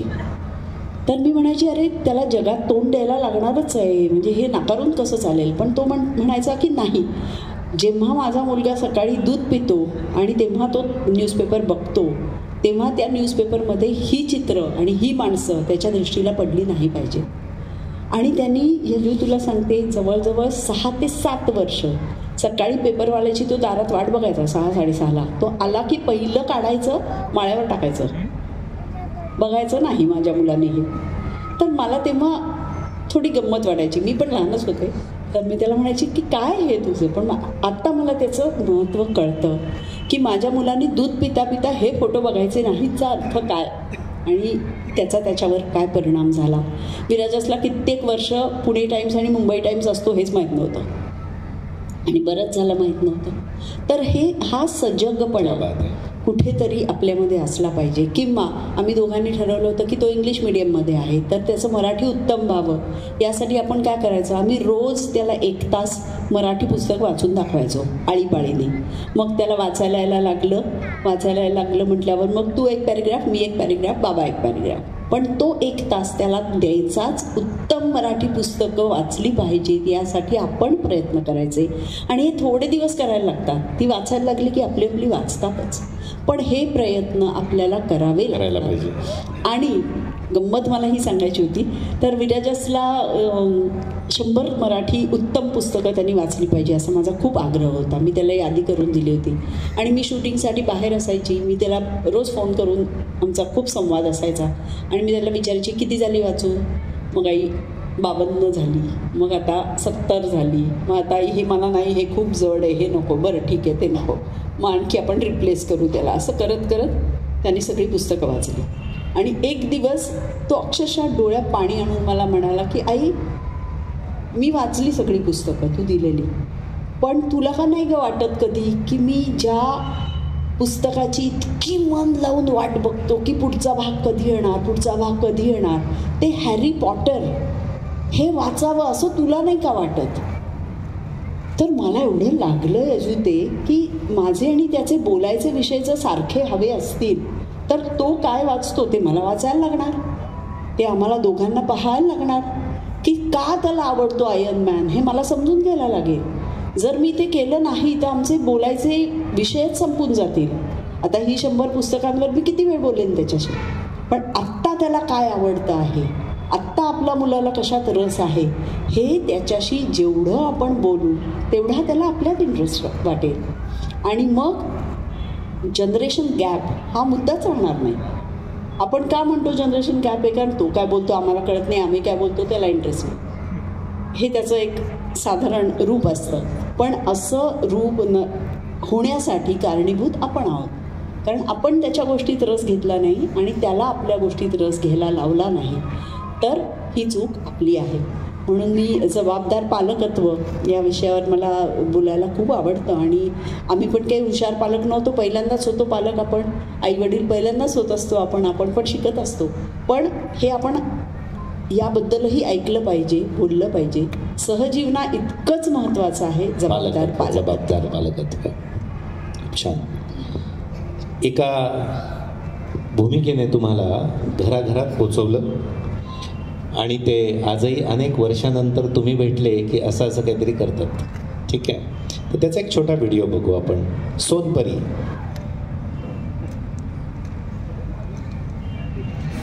आहे तुझ्याकडे?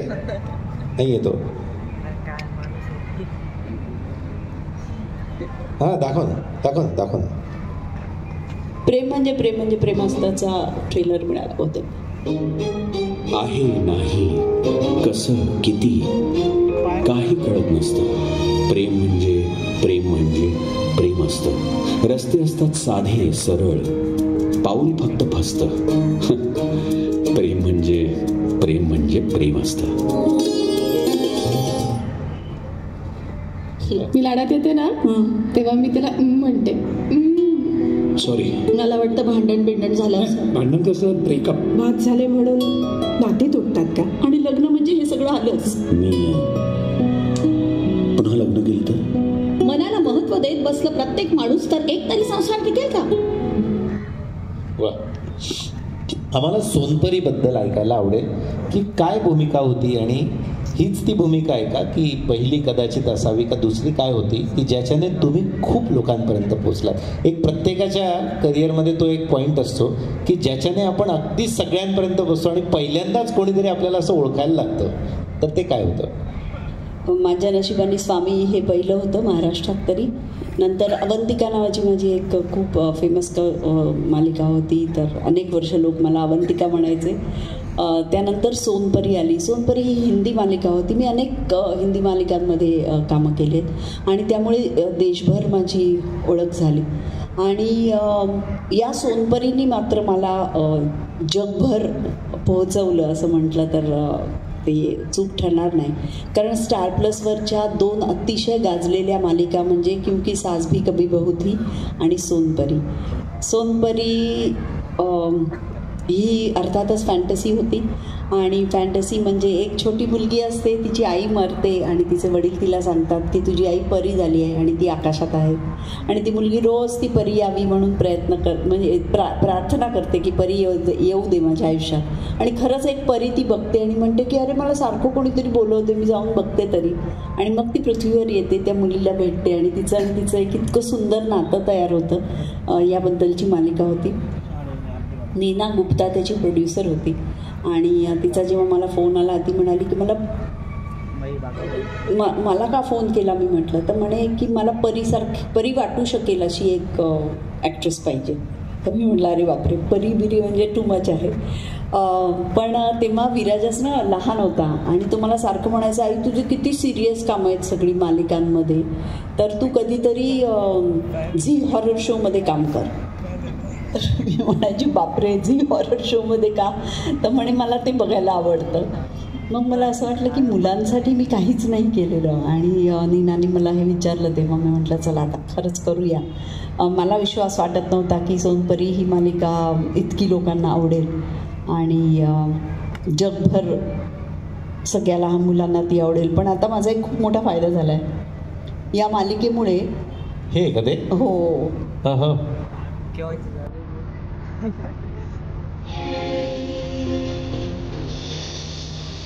कोणत्या वर्षीची?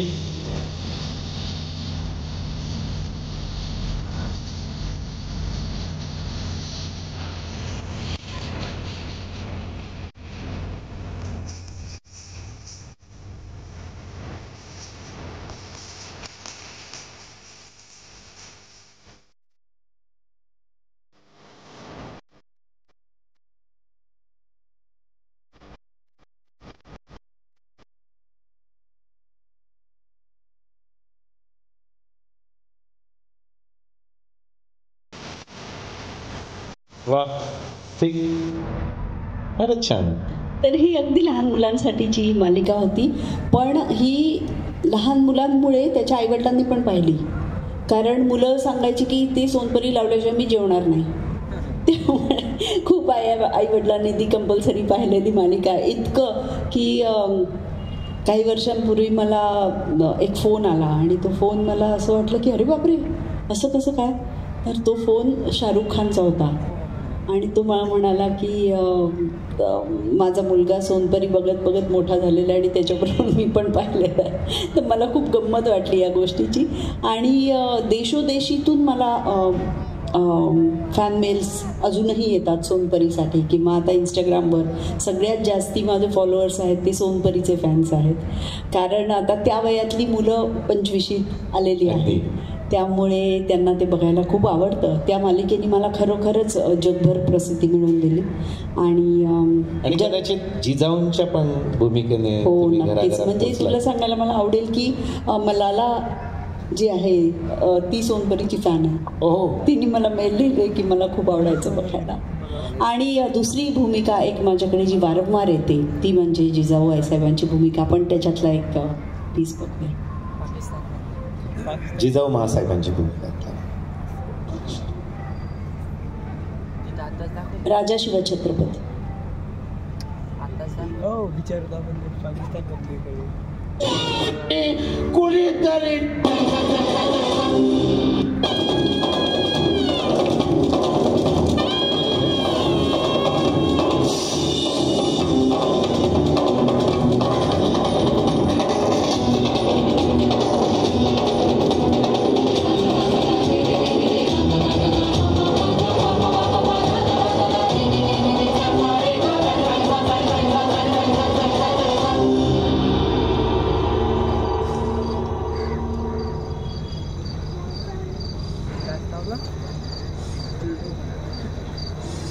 अजूनही वेळ आली नाही असं वाटतं आपणास.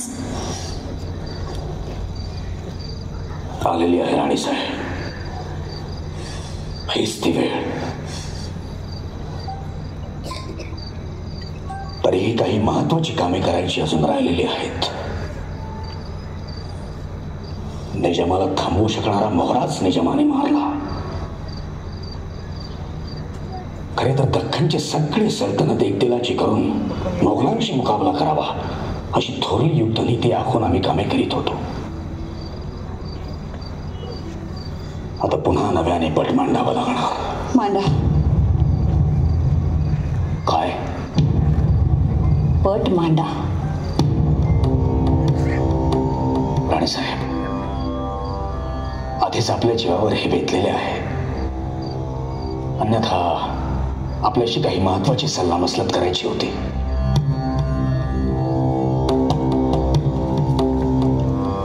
आम्ही जाणतो आबासाहेब आणि आमच्या लहानग्या भावंडांच्या खुनाचे शल्य आपल्या एवढे जिव्हारी लागले आहे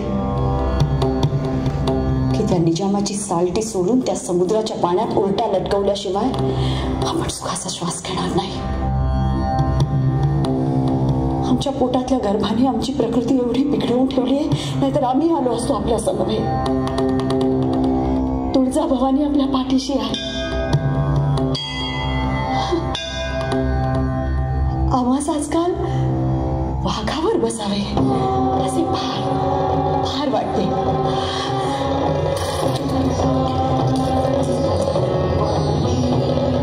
वैद्यबुवा म्हणत होते, नाभीवर रुद्राक्ष धांतरी धरून पाहतो, मुलगा होईल का मुलगी.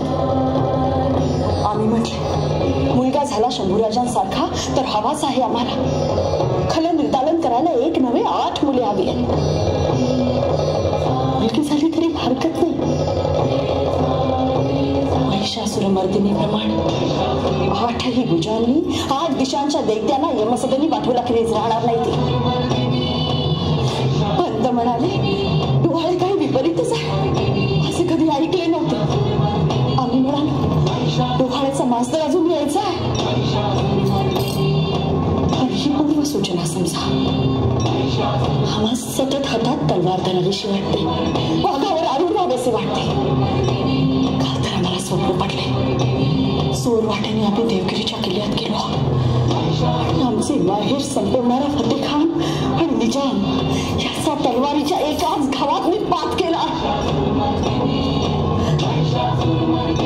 कुणाला वाटेल बाईस वेट लागले, भ्रम झाला.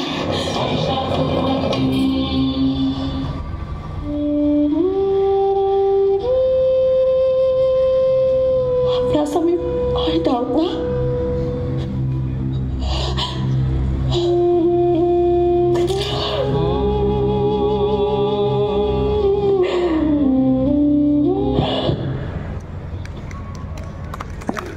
मला एक प्रश्न विचारायचा आहे, जो अनेक वेळा माझ्या मनात आधी असायचा. मला त्यातलं थोडं बरं समजलं, पण सगळ्यांना समजावं म्हणून आहे. कोणीतरी चांगलं दिसलं, हेअरस्टाईल चांगली झाली आणि रंग सो कॉल्ड गोरा असला की त्या व्यक्तीलाही आणि आजूबाजूच्या लोकांना असं वाटतं की याने आता ॲक्टिंग केली पाहिजे किंवा याने चित्रपटात काम केलं पाहिजे. ठीक आहे,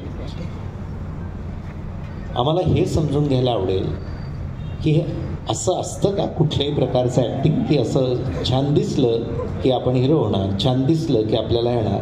तर या दिसण्याच्या पलीकडे याच्यात काय काय असतं आणि काय काय करावं लागतं ते थोडं सांगा सगळ्यांना. चांगलं दिसलं की तुम्हाला कदाचित संधी मिळते, कदाचित संधी मिळाली की तुम्हाला एखादा रोल मिळतो, मग तो रोल संपला की तुम्हाला परत स्ट्रगल करावा लागतो. मुळात त्या रोलमध्ये तुम्हाला स्वतःला सिद्ध करावं लागतं. मी नेहमी म्हणते की अभिनय क्षेत्रात यावं का, हो यावं, अगदी अवश्य यावं.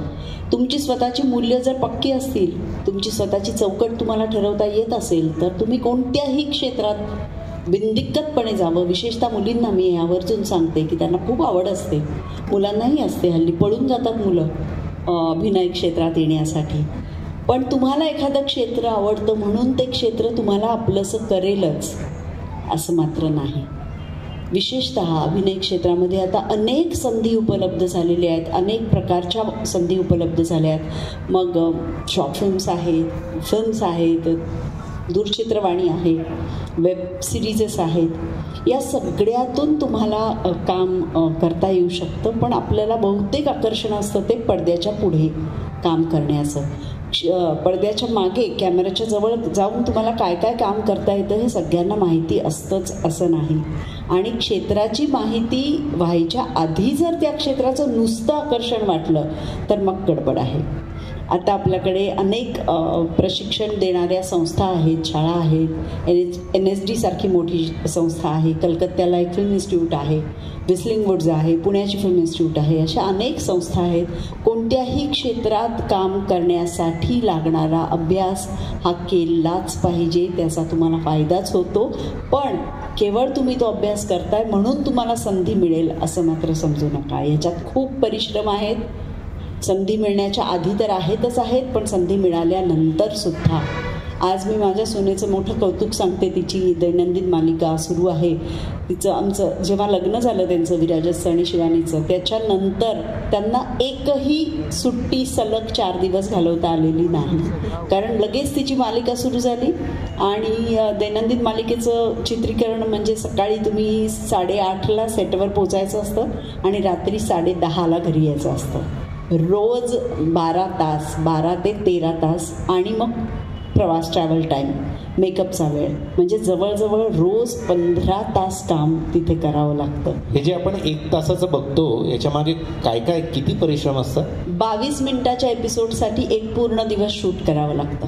म्हणजे जो आपण एपिसोड 1 दिवस बघतो त्याच्यासाठी पूर्ण दिवस काम करावं लागतं. कधी कधी जास्त सुद्धा, लग्न समारंभ किंवा मोठं काही असेल तर ही सोपी गोष्ट मुळीच नाही. वर्षानुवर्ष असं करत राहणं ही देखील सोपी गोष्ट नाही. आणि त्यातून भूमिका मिळणं, त्यातलं सातत्य, त्यात तुम्ही स्वतःला सिद्ध करणं, त्यात तुम्हाला तुमचं कौतुक होणं, तुम्हाला पारितोषिके मिळणं, या सगळ्या फार वेगळ्या गोष्टी आहेत. तर दीर्घकालीन विचार करूनच या क्षेत्रात आलं पाहिजे. पण त्याचबरोबर यजवेंद्र, मला एका गोष्टीचा फार आनंद होतो की आत्तापर्यंत बायका फक्त पडद्याच्या पुढेच प्रामुख्याने काम करायच्या, त्या आता कित्येक स्त्रिया आणि मुली पडद्याच्या मागे काम करतात. काय काय काम करतात? कित्येक मालिकांचं, चित्रपटांचं लेखन आता स्त्रिया करतात, दिग्दर्शन करतात, संगीत देतात, एडिटिंग करतात, कॅमेरा वापरतात, म्हणजे कॅमेरा विमेन असतात. तर हे सगळं, म्हणजे ही सर्व क्षेत्र ही चित्रपट क्षेत्रातलीच सब युनिट्स आहेत आणि त्या सगळ्यामध्ये आता स्त्रिया काम करतात आणि ते तसं चालू राहिलं पाहिजे. कारण म्हणजे स्त्रियांनी फक्त भूमिका करायच्या आणि मग त्यात सुद्धा डान्सिंग राऊंड द ट्रीज वगैरे, ज्या भूमिका मी तर कधीच नाही केल्या, त्यात पण आपल्याला चॉईस असतो की तुम्हाला कोणत्या पद्धतीच्या भूमिका करायच्या आहेत आणि नाकारण्याचं स्वातंत्र्य तर असतंच जर तुम्ही घेतलं तर. असं हे क्षेत्र वाटतं तेवढं सोपं नाही, त्यात वाटतं तेवढं ग्लॅमर नाही. मी तर स्वामीचा किस्सा सांगितला, 2 दिवस जाम रडवलं मला आणि मग मी दिसले कुठे आणि मग मला कळलं की मी काय केलं आणि त्याचं काय झालं. तर हे भल्याभल्यांना अजूनही समजत नाही की आपण या क्षेत्राकडे आकर्षित तर होतो, पण पुढे काय? तर पुढे काय याच्यासाठी मार्गदर्शक आहेत. मार्गदर्शन घ्या आणि उघड्या डोळ्यांनी कोणत्याही क्षेत्रामध्ये प्रवेश करा. पण या क्षेत्रात आल्यानंतर मात्र बरंच काही करता येतं. सगळे ते करतात असं नाही, पण मृणालताईंसारखी काही मंडळी याच्यातूनही काहीतरी चांगलं घडवण्याचा प्रयत्न करतात. शिव अष्टकाबद्दल ऐकायला आवडेल की तुम्ही आता त्याबद्दल भरभरून बोलत असतात. मी म्हणते की जिजाऊ आईसाहेबांचं आणि माझं काहीतरी रक्ताचं नातं असणार आहे, कारण ती भूमिका इतक्या वेळा माझ्याकडे चालून आलेली आहे आणि मी फार आनंदाने ती केली. आत्ता आपण जो सीन पाहिला ती राजा शिवछत्रपती नावाची मालिका होती, स्टार प्रवाहावर लागली आणि ती आपल्याला बघायला मिळते, यूट्यूबवर सगळीकडे आहे. त्याच्यामध्ये 28 वर्षाच्या जिजाऊ आईसाहेबांपासून त्यांच्या मृत्यूपर्यंतचा संपूर्ण काळ चित्रित केलेला आहे. हा जो सीन होता तो शिवाजी महाराज त्यांच्या पोटात असताना प्रेग्नन्सीवाला सीन होता. जिजाऊ आईसाहेब ही एक अशी स्त्री होती की जिनी स्वातंत्र्य आणि स्वराज्य याचं स्वप्न पाहिलं. हा व्हिडिओमध्ये आपण पाहिलं, त्याच्या आधी थोडंसं होतं की तिचे वडील आणि 3 भाऊ एका दिवसात मारले गेले. निजामाने त्यांचा खून केला आणि ते सगळे परकीय राजाच्या, म्हणजे कुणी आदिलशहाच्या, कुणी दिल्लीच्या बादशहाच्या, निजामशहाच्या सेवेत होते. तेव्हाची पद्धतच अशी होती की ते राजे आणि आपण त्यांचे सरदार, आणि मग ते सरदार म्हणून आपल्याला जहागिऱ्या द्यायचे आणि आपण त्यांच्यासाठी लढायचं, त्यांच्यासाठी मरायचं, आपल्या तुकड्या आपण बनवायच्या. जिजाऊ आईसाहेबांना हे सतत वाटायचं की दुसऱ्यासाठी का, माझ्या माणसांसाठी का नाही, आपण आपलं राज्य का नाही निर्माण करायचं, कोणता तरी परकीय येतो आणि त्याच्यासाठी आपण का लढायचं. शहाजीराजांनी आणि त्यांनी मिळून स्वराज्य स्थापनेचा प्रयत्न शिवाजी महाराजांच्या जन्माच्या आधी केलेला होता, पण तो फसला. आणि त्यानंतर शहाजीराजांना त्यांनी आग्रह धरला की पुन्हा आपण हे केलं पाहिजे. आणि आग्रह म्हणजे त्या बाईचा आग्रह पराकोटीचा आग्रह होता की हे करायचं आहे. आणि शहाजीराजे म्हणाले नाही आहे शक्य, आपल्याला इथली माणसं साथ देत नाही, आपण एक होत नाही, हे प्रॉब्लेम्स आहेत आपल्या इथले. पण त्यांच्या मनात दृढ निश्चय होता. त्यांनी ठरवलं की आपल्याला हे करायचंच आहे आणि लहानग्या शिवाजी महाराजांना घेऊन त्या पुण्याला आल्या.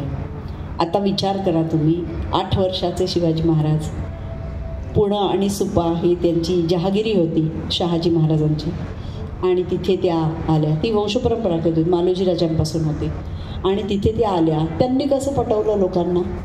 350 वर्ष अल्लाउद्दीन खिलजी आल्यापासून जे आपण पारतंत्र्यात होतो, त्या पारतंत्र्यातून एका स्त्रीच्या आग्रहीपणामुळे, तिच्या स्वप्नामुळे, तिच्या कष्टांमुळे तिने जी पिढी घडवली. 8 वर्षाचे शिवाजी महाराज होते, त्याच्या बरोबरीने मुलं गोळा केली.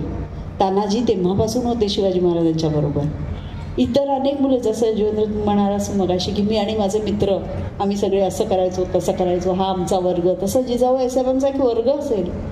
त्या फक्त शिवाजी महाराजांना नसतील सांगत स्वराज्य स्वराज्य, ते सगळ्यांना सांगत असतील, त्या सगळ्यांना प्रेरित करत असतील. आणि म्हणून 15व्या वर्षी स्वराज्य स्थापनेची शपथ घेतली आणि ती माऊली राज्याभिषेकापर्यंत त्या स्वप्नाचा सातत्याने पाठपुरावा केला तिने. मला अंगावर काटा येतो. आज विराजस माझा कुठे शूटिंगला गेला तरी मी त्याला 10 वेळा फोन करते, जेवलं का रे, खाल्लं का रे. त्या काळामध्ये जेव्हा संपर्कच नसायचा, त्या काळामध्ये कोण अफजल खान आलाय, कोणाला भेटीला चाललाय, कुठे आग्र्याला चाललाय, असं आपल्या लेकाला पाठवायचं. एकुलता एक शिवाजी महाराजांच्या आधीचे जे त्यांचे पुत्र होते, त्यांचे मोठे भाऊ होते, त्याला सुद्धा अफजल खानाने मारलं होतं. आणि अशा वेळेला आपला एकुलता एक मुलगा सतत संकटात लोटणारी ही आई, का? तुमच्या आमच्यासाठी. या आईने हे स्वप्न पाहिलं नसतं स्वराज्याचं आणि या मुलाला घडवलं नसतं, संभाजी महाराजांना घडवलं नसतं, तर आपल्यापैकी कुणीच नसतो. परकीयांच्या आक्रमणाने इतका महाराष्ट्र खिळखिळा झालेला होता की आपल्यापैकी कुणी जन्मलंच नसतं.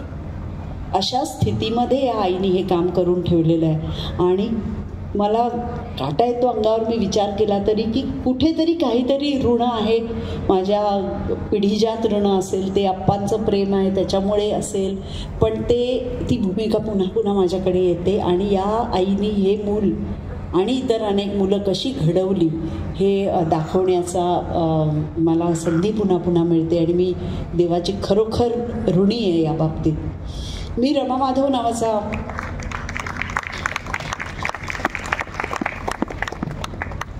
प्रेम म्हणजे प्रेम असतं या चित्रपटाच्या नंतर मी रमा माधव नावाचा चित्रपट केला. तो म्हणजे स्वामी पुन्हा जगणं होतं माझ्यासाठी. नवीन पिढीला घेऊन आपल्या पुण्यामध्ये शनिवार वाड्यात जो इतिहास घडला माधवराव पेशव्यांचा, तो दाखवण्याचा प्रयत्न होता. मग पुन्हा तेच कशासाठी?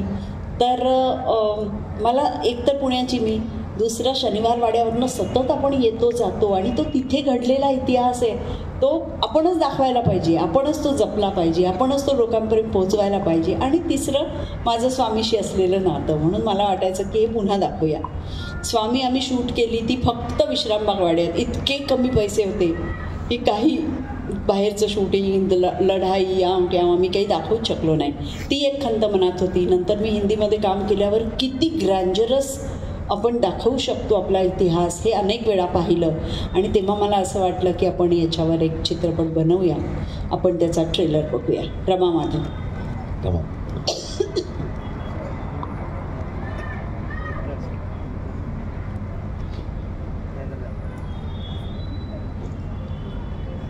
रमा माधव असं ट्रेलर आहे शेखर.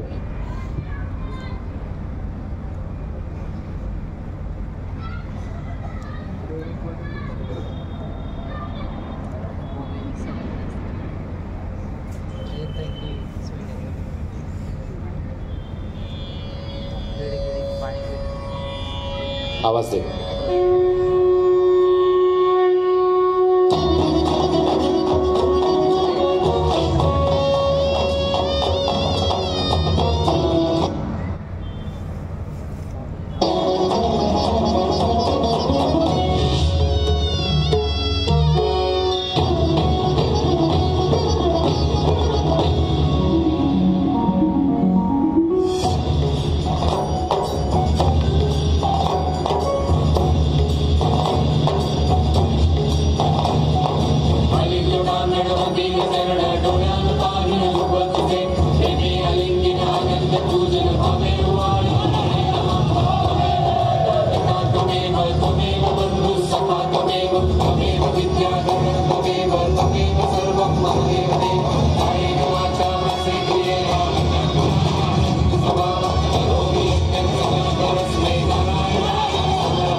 हा चित्रपट मी दिग्दर्शित केला आणि ऐतिहासिक चित्रपट जवळजवळ 30 वर्ष मराठीत कोणी केलाच नव्हता. आणि तेव्हा संजय लीला भन्साळी, बाजीराव मस्तानी आपल्यानंतर सुरू केला. त्यांनी आपलं शूटिंग संपलं होतं, पण तेव्हा पेशव्यांवरचा चित्रपट आपल्याला करता येतो याचा मला फार मनापासून आनंद झाला. आणि त्या छोट्या रमाच्या दृष्टिकोनातून आपण इतिहास सांगावा असं मला वाटलं आणि हा चित्रपट मी लिहिला. चित्रपट दिग्दर्शित करणं ही सोपी गोष्ट नाही. त्यातून ऐतिहासिक चित्रपट दिग्दर्शित करणं, थोडं युद्ध दाखवणं आणि तो एक काय म्हणूया वेगळ्या मुलाखतीचा विषय होईल की तेव्हा काय गमती जमती झाल्या. पण त्याच काळामध्ये आम्ही काही समविचारी लोक एकत्र आलो आणि त्यातून शिवराय अष्टक ही एक वेगळी कल्पना आमच्या मनामध्ये आली. यांचं वेगळेपण काय, माफ कर मी मध्ये तोडलं, वेगळेपण काय, मृणालताई असतील, त्यांच्याबरोबरची काही समविचारी असतील, तर अशा ग्लॅमरच्या दुनियेत राहूनही जिथे सगळ्या गोष्टी शक्य असतात तिथे राहूनही वेगळेपण काय ते शिवाष्टक आहे असं मला वाटतं. त्याबद्दल खरं सांगा. तिथे दिग्पाल लांजेकर हा माझा असिस्टंट होता या सिनेमाच्या वेळेला आणि त्यांनी मला म्हटलं की म्हणालताई आपण शिवाजी महाराजांवर काहीतरी करायला पाहिजे. तर मी म्हटलं अरे पूर्वीच्या काळात केलेले चित्रपट लोकांनी, पण आता ते करणं खूप अवघड आहे, कारण एका चित्रपटात शिवाजी महाराजांचं काय काय दाखवणार आपण. इतका मोठा इतिहास आहे आणि त्याच्यामध्ये आपल्याला एका चित्रपटाने होणारच नाही. आणि मग चर्चा करत करत असं ठरलं की 8 चित्रपट आपण करूया, शिवराय अष्टक असं त्याला नाव देऊया आणि त्याच्यातून शिवाजी महाराजांच्या आयुष्यातले काही महत्त्वाचे प्रसंग, त्यांना साथ दिलेल्या साथीदारांचे काही महत्त्वाचे प्रसंग आपण करूया. या सगळ्याला अतिशय उपयोग झाला तो माझ्या आजोबांनी लिहिलेल्या 5 कादंबऱ्यांचा. कादंबरीमय शिवकाल असं त्यांनी एक मोठं पुस्तक आहे, त्याच्या 5 कादंबऱ्या आहेत शिवकाळावरच्या, की कशी होती ते माझी माणसं, शिवरायांच्या जीवाला जीव दिला म्हणजे काय, त्यांनी काय भावनेनी शिवाजी महाराजांकडे पाहिलं, शिवाजी महाराजांनी त्यांना गोळा कसं केलं, त्यांच्याशी कशा भेटीगाठी झाल्या, हे सगळं त्याच्यामध्ये आलेलं आहे. तर त्या पार्श्वभूमीवर आपण करूया. तर का करायचं, तर आपल्या पुढच्या पिढीला शिवाजी महाराज खऱ्या अर्थाने समजून देण्याची कोणतीही साधनं आपल्याकडे उपलब्ध नाही. शिवाजी महाराजांचा इतिहास आपल्या मुलांना फक्त एकदा 1 वर्ष 7वीचं वर्ष शिकवलं जातं आणि त्यातसुद्धा फक्त ठळक गोष्टी की ज्यातून शिवाजी महाराज मोठे होते म्हणजे काय. जसं तू मगाशी म्हणालास की शिवाजी महाराज की म्हटलं की जय, एवढंच आपल्याला माहिती, पण म्हणजे काय, जय म्हणजे काय, का त्यांचा जय जयकार करायचा. नाहीतर ते फक्त राजकीय पार्ट्यांनी वापरण्याचं एक साधन बनून राहील. तर मुलांना कळलं पाहिजे त्यांची युद्धनीती काय होती, मुलांना कळलं पाहिजे तो इतिहास काय होता, मुलांना कळलं पाहिजे की जिजाऊ आईसाहेब आणि शिवाजी महाराजांचं नातं काय होतं, मुलांना कळलं पाहिजे की कसा त्यांना जीवाला जीव देणारे साथीदार लाभले होते. आणि हे सगळं आपण दाखवण्याचा प्रयत्न करूया म्हणून आम्ही शिवराय अष्टकचा घाट घातला. आणि त्यातले 5 चित्रपट आता प्रदर्शित झालेले आहेत ऑलरेडी. फर्जंद, फतेह शिकस्त, शेर शिवराज, पावनखिंड आणि आता शेवट सुभेदार. तर हे 5 चित्रपट लोकांना अतिशय आवडले कारण आम्ही समविचारी लोकांनी एकत्र येऊन हे चित्रपट केले आणि मुलांना खरा इतिहास काय आहे हे दाखवण्याचा आमचा प्रयत्न होता. हे कुठे बघायला मिळतील? हे सगळे चित्रपट आता थिएटरमधनं तर बाहेर पडलेत, पण हे सगळे तुम्हाला OTTवर बघायला मिळतील. झीवर काही आहेत आणि काही ॲमेझॉनवर आहेत. तर हे चित्रपट अवश्य बघा, मुलांना दाखवा. आणि मला सांगायला खूप आनंद होतो यजू, आम्ही यातले 3 चित्रपट हे राजगडवर, जयगडवर, विजयदुर्ग यांच्यावर शूट केले. कारण मुलांना किल्ला म्हणजे काय हे कसं कळणार, तेव्हाचा किल्ला कसा होता हे कसं कळणार, आणि शिवाजी महाराजांची विजन काय होती. ज्या महाराष्ट्रामध्ये शिवाजी महाराजांचे जवळजवळ 300-325 किल्ले आहेत, ते किल्ले का होते, ते महत्त्वाचे का, तिथे त्यांची ठाणी का होती, कारण बाकी सगळे जे राज्यकर्ते होते ते सपाट प्रदेशात राहणारे होते आणि आपल्याकडे माणसं कमी, आपल्याकडे बळ कमी, आपल्याकडे तोफखाने म्हणजे हे सगळंच एक शस्त्र कमी, तर वरून त्यांना मारणं हे सोपं होतं. पण जमिनीवर त्यांच्याशी युद्ध करणं ही आपली ताकद नव्हती. आणि ती ताकद मिळवता मिळवता त्या राजांनी 30-35 वर्षामध्ये काय करून ठेवलं आहे हे आपल्यापैकी प्रत्येकाने पाहिलं पाहिजे आणि इतरांना बघायला प्रवृत्त केलं पाहिजे. आपल्या मुलांना तिथे नेलं पाहिजे. आणि मला सांगायला अतिशय आनंद होतो, हे सगळे चित्रपट उत्तम चालले आणि त्यामुळे गडकिल्ल्यांवर जाण्याची एक प्रवृत्ती लोकांची वाढीला लागली. मला वाटतं की यातच आमच्या कष्टाचं चीज आहे. आणि शिवराय अष्टक सगळ्यांना माहिती आहे. जळगावामध्ये किती थिएटर्स आहेत मला माहिती नाही, पण इथे नक्कीच लागले असतील. नसतील तर आपण प्रयत्न करूया आणि हे चित्रपट तुम्ही अवश्य बघा. 5 चित्रपट झालेले आहेत, ते आता OTTवर दिसतील तुम्हाला. पण पुढचे 3 चित्रपट आता त्याच्यावर काम चालू आहे आणि त्यासाठी तुमच्या शुभेच्छा आम्हाला हव्या आहेत. एका शब्दात वाक्यात सांगायचं झालं तर याचं आपल्याला त्यांनी जे सांगितलं त्याचं आता आश्चर्य फार वाटू नये. आजोबांची नात आहे आणि तेच काम करते जे लहानपणी त्यांच्याबरोबर तिने अनुभवलेलं आहे. आजच्या मुलाखतीचा शेवटचा प्रश्न. या पलीकडेही मृणाल कुलकर्णी बरंच काही बघते, निरीक्षण करते, विचार करते. कारण आईकडून समीक्षक म्हणून पण वारसा तिच्याकडे आलेला आहे. ती लिहिते. तिचं मेकअप उतरवल्यावर हे पुस्तक जरूर वाचा. खूप चांगलं त्याच्यात तिचे अनुभव, तिने जे काही निरीक्षणं केलेत ते लिहिले.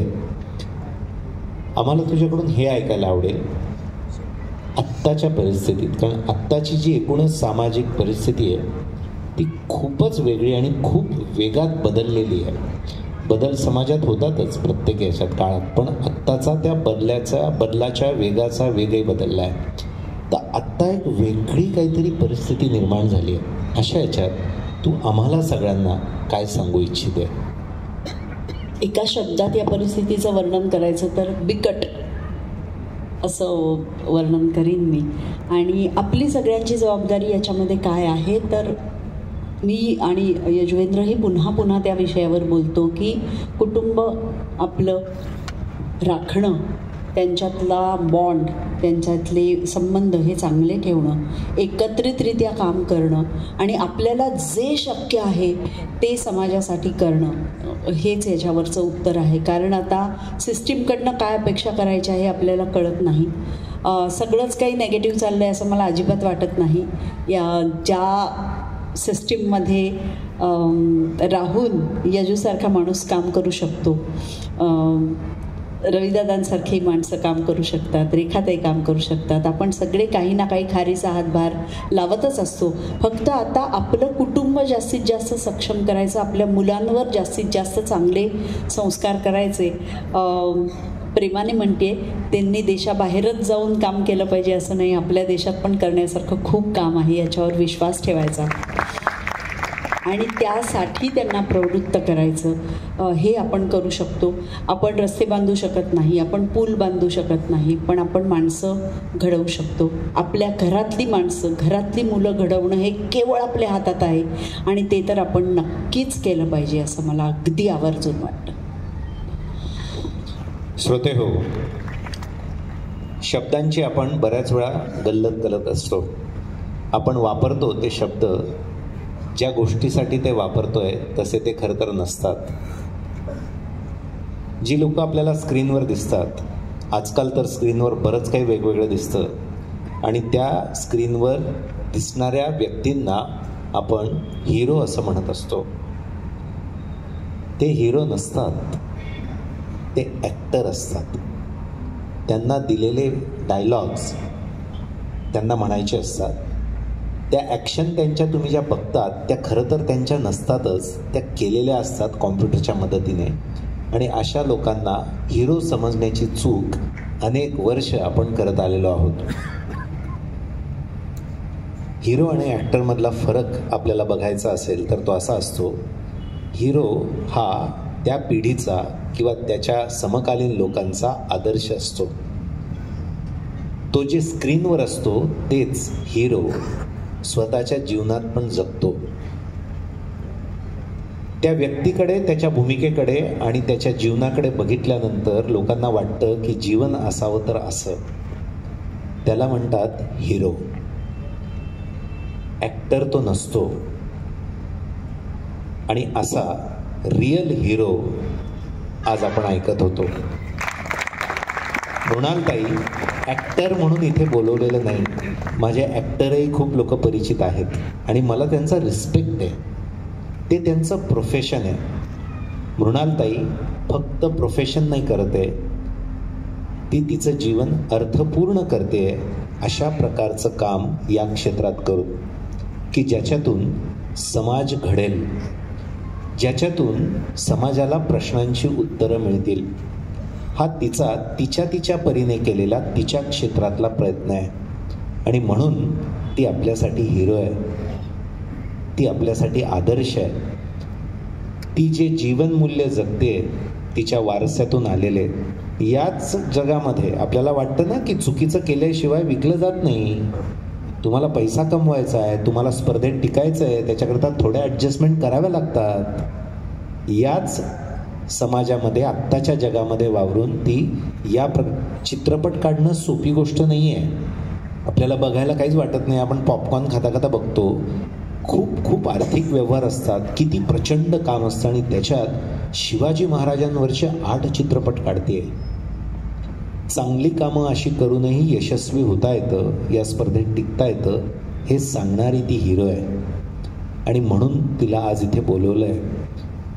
मला असं वाटतं आम्ही फार खरंच भाग्यवान आहोत एरंडोलकर की आज तुला इथे आम्हाला ऐकता आलं.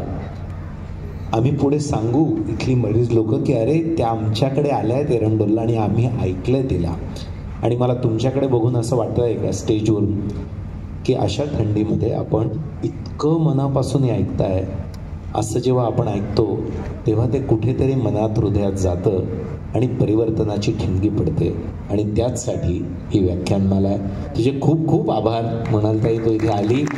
आमच्या सगळ्यांच्या वतीने एकदा उभं राहून आम्ही तुझे आभार मानतो की इतका प्रवास करून आणि इतक्या मनापासून येऊन 2 दिवस तू थांबली आमच्या सगळ्यांसाठी.